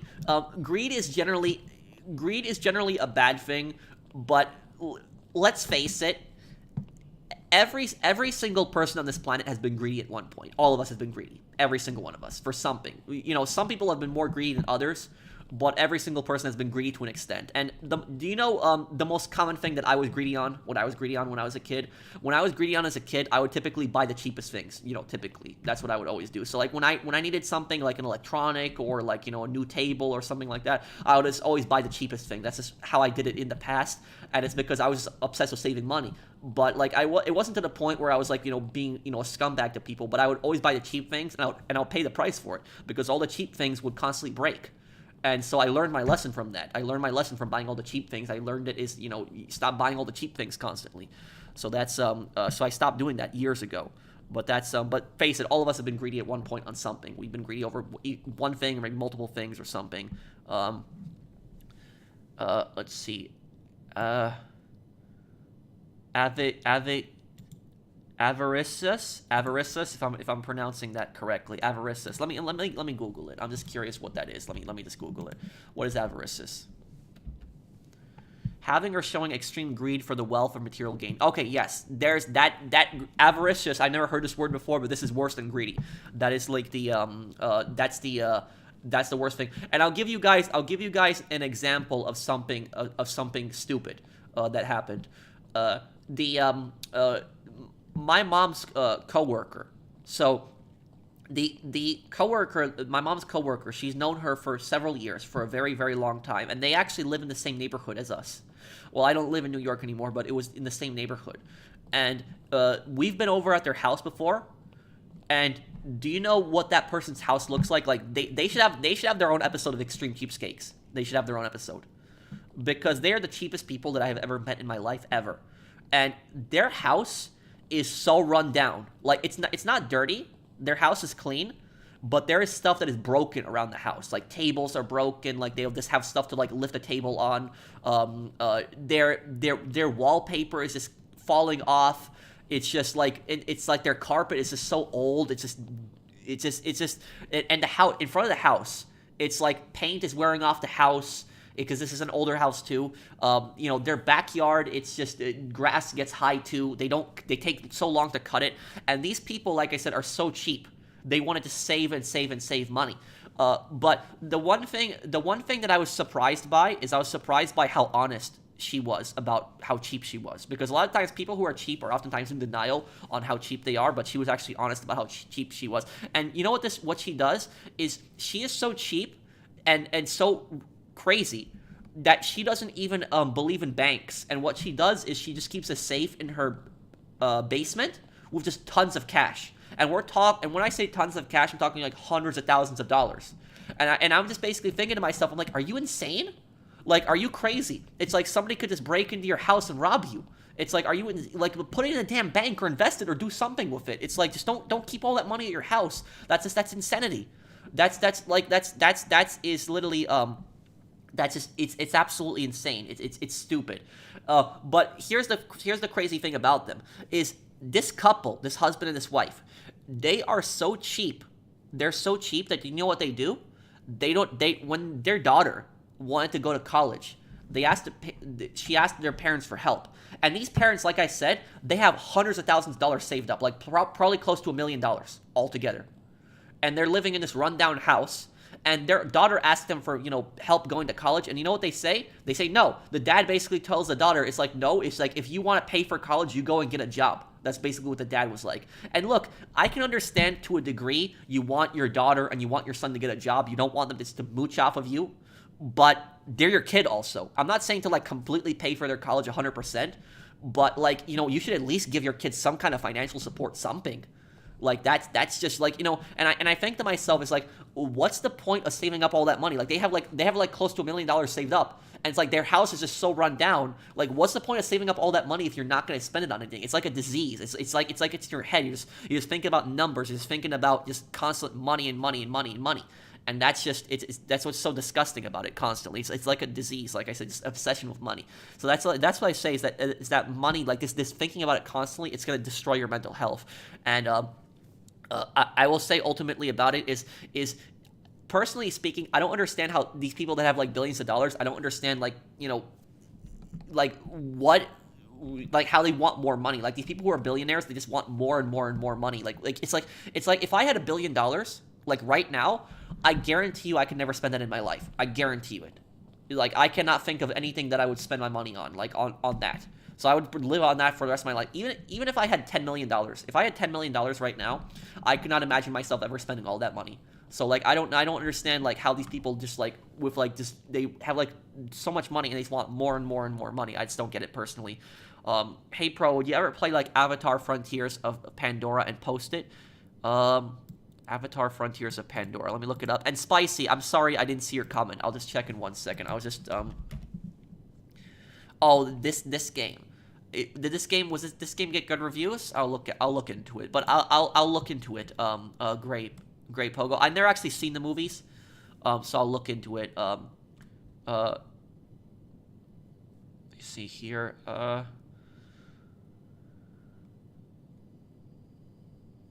Spicy leave a comment here. Bro, I have to spam the same crap over and over. Read it again, bro. Can you post it one more time? Because I'm trying to scroll up and find your comments, but I can't see it.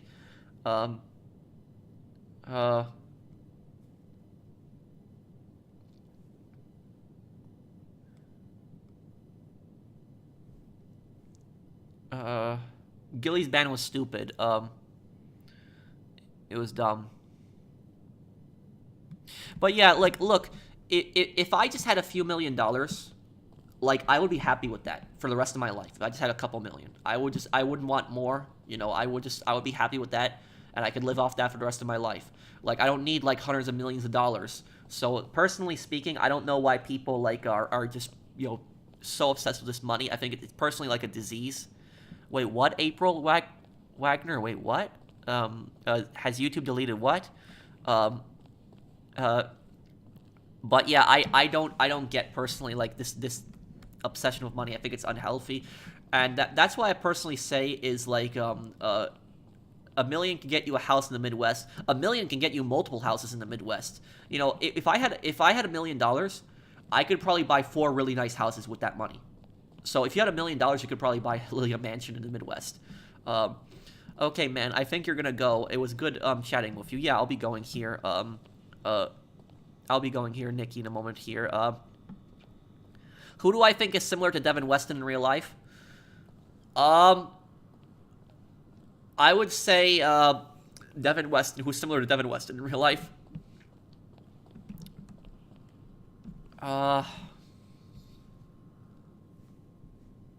Jeff Bezos. Jeff Bezos, the Amazon guy, I would say is kind of like him. Because the thing about Jeff Bezos is Bezos, when you think about him, he has, you know, billions of dollars. He's like one of the richest men on the planet. And there's nothing wrong with him being a billionaire. You know, that's fine. You know, he earned his fortune. He ran Amazon. He became successful. But the reason that I say Bezos is like Weston is because have you seen how Amazon workers are treated? How they're treated? Like, they are treated like so badly. They're rushed. They're constantly pushed to make deadlines. It's just a bad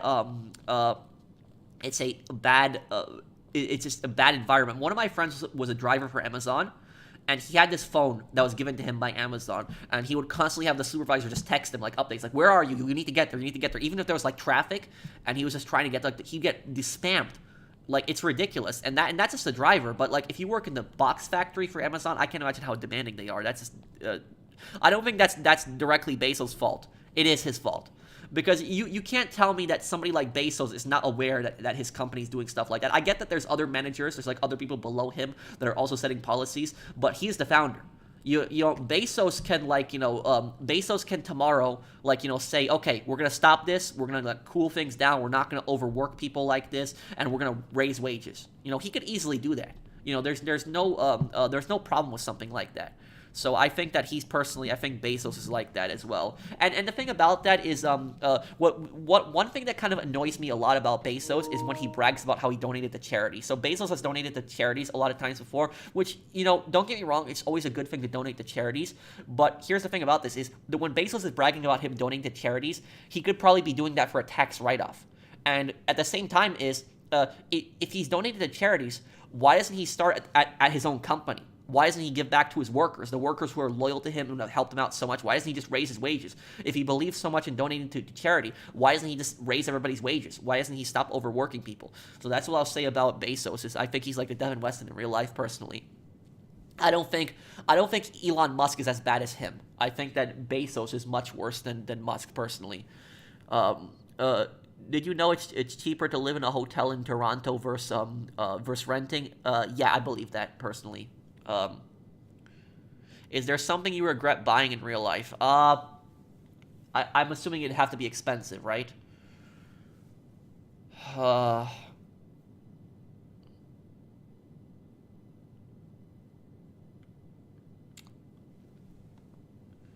Yeah, I would say one thing that I probably regret, buying. This is the only thing that I can really think of. It wasn't like, I wouldn't say it was like the worst thing ever. So I like to collect old firearms. So like old firearms, I'm generally interested in those. And there was this one firearm that I purchased like a long time ago, and it was like a Czech rifle, like from the 1950s. It was like Czech VZ52, and what I found out about that rifle is that rifle, the ammunition on it is extremely rare, and like you cannot get it anywhere. And so like that one, I like that was like the one purchase that I really regretted making, personally, on that one. What's your opinion on Andrew Tate and his beliefs? I think that Tate is an idiot. I think he's a scumbag. I think he talks a lot of crap and a lot of garbage, and I think it's ridiculous how there's like these people that like just defend him and everything, and they're like completely convinced that he's innocent. It's like, we haven't seen the trial yet. We haven't seen the evidence yet. You go to the range, bro? Yeah, I used to go to the range, but I haven't in a long time, like more than a year, probably. But yeah, what is it? But yeah, Tate is an idiot. I would say don't listen to that guy. That guy's just a complete scumbag.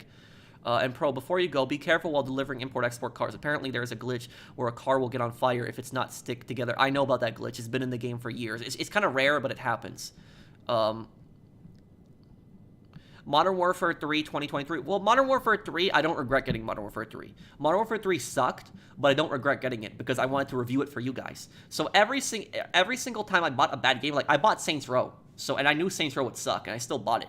But I bought Saints Row that, like, well, I understand that Viking, innocent until proven guilty. I understand that, but but the point that I'm getting at with Andrew Tate is that he has, like, this cult of fans that basically are just completely convinced that he's innocent. Let the case go to trial and let them decide at trial. But, like, to say that he's, like, you know, completely innocent, you don't know that. So it's like these people are just so obsessed with that. Like, they follow him like he's a god or something. And that's what like, he says a bunch of dumb crap. So that's what I don't know why people are so obsessed with him personally. Let's see here. What is it? Can you tell Carlos NMD, also love you, pro, can you, wait, you mean my friend Carlos, the moderator? Soviet Union, is that who you're talking about? Wait, what?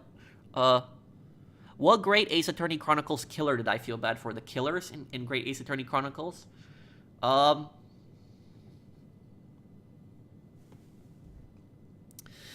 Maybe for Van Zeke's brother, because Van Zeke's brother was kind of blackmailed, and he was kind of blackmailed, and he wasn't generally a bad person.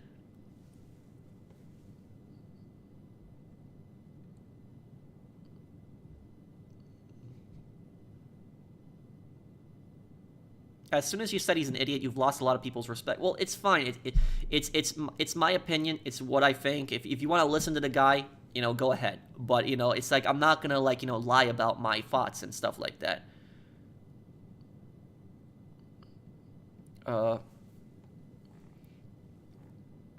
Is like, you know, I'm a, you know, small government guy. I don't like, you know, high taxes, but, you know, I can't stand toxic people, and I see that from, like, you know, somebody like Tate personally.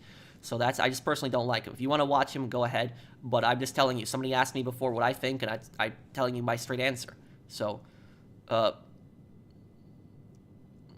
what is the dumbest things you heard Tate say when he basically, when he talks about how women are stupid? That's probably the stupidest things I've seen him say. Who's more annoying, Manny or Moody Man? Probably Moody Man is even worse. Let me see here. My thoughts on Chris from The Sopranos. Chris was a scumbag. But I guess I'm gonna be going here, guys. I'm kind of hungry. I haven't eaten dinner yet, so I'm gonna be going here. My controller died too, but I'm gonna be leaving off here. Thank you guys for, you know, hanging out with me. Thank you everybody for, you know, hung out with me, super chatted. I do greatly appreciate it. And if you guys, you know, enjoyed the stream, do drop a like. And I'll see you guys in the next one. Take care, everyone. Have a wonderful day, guys.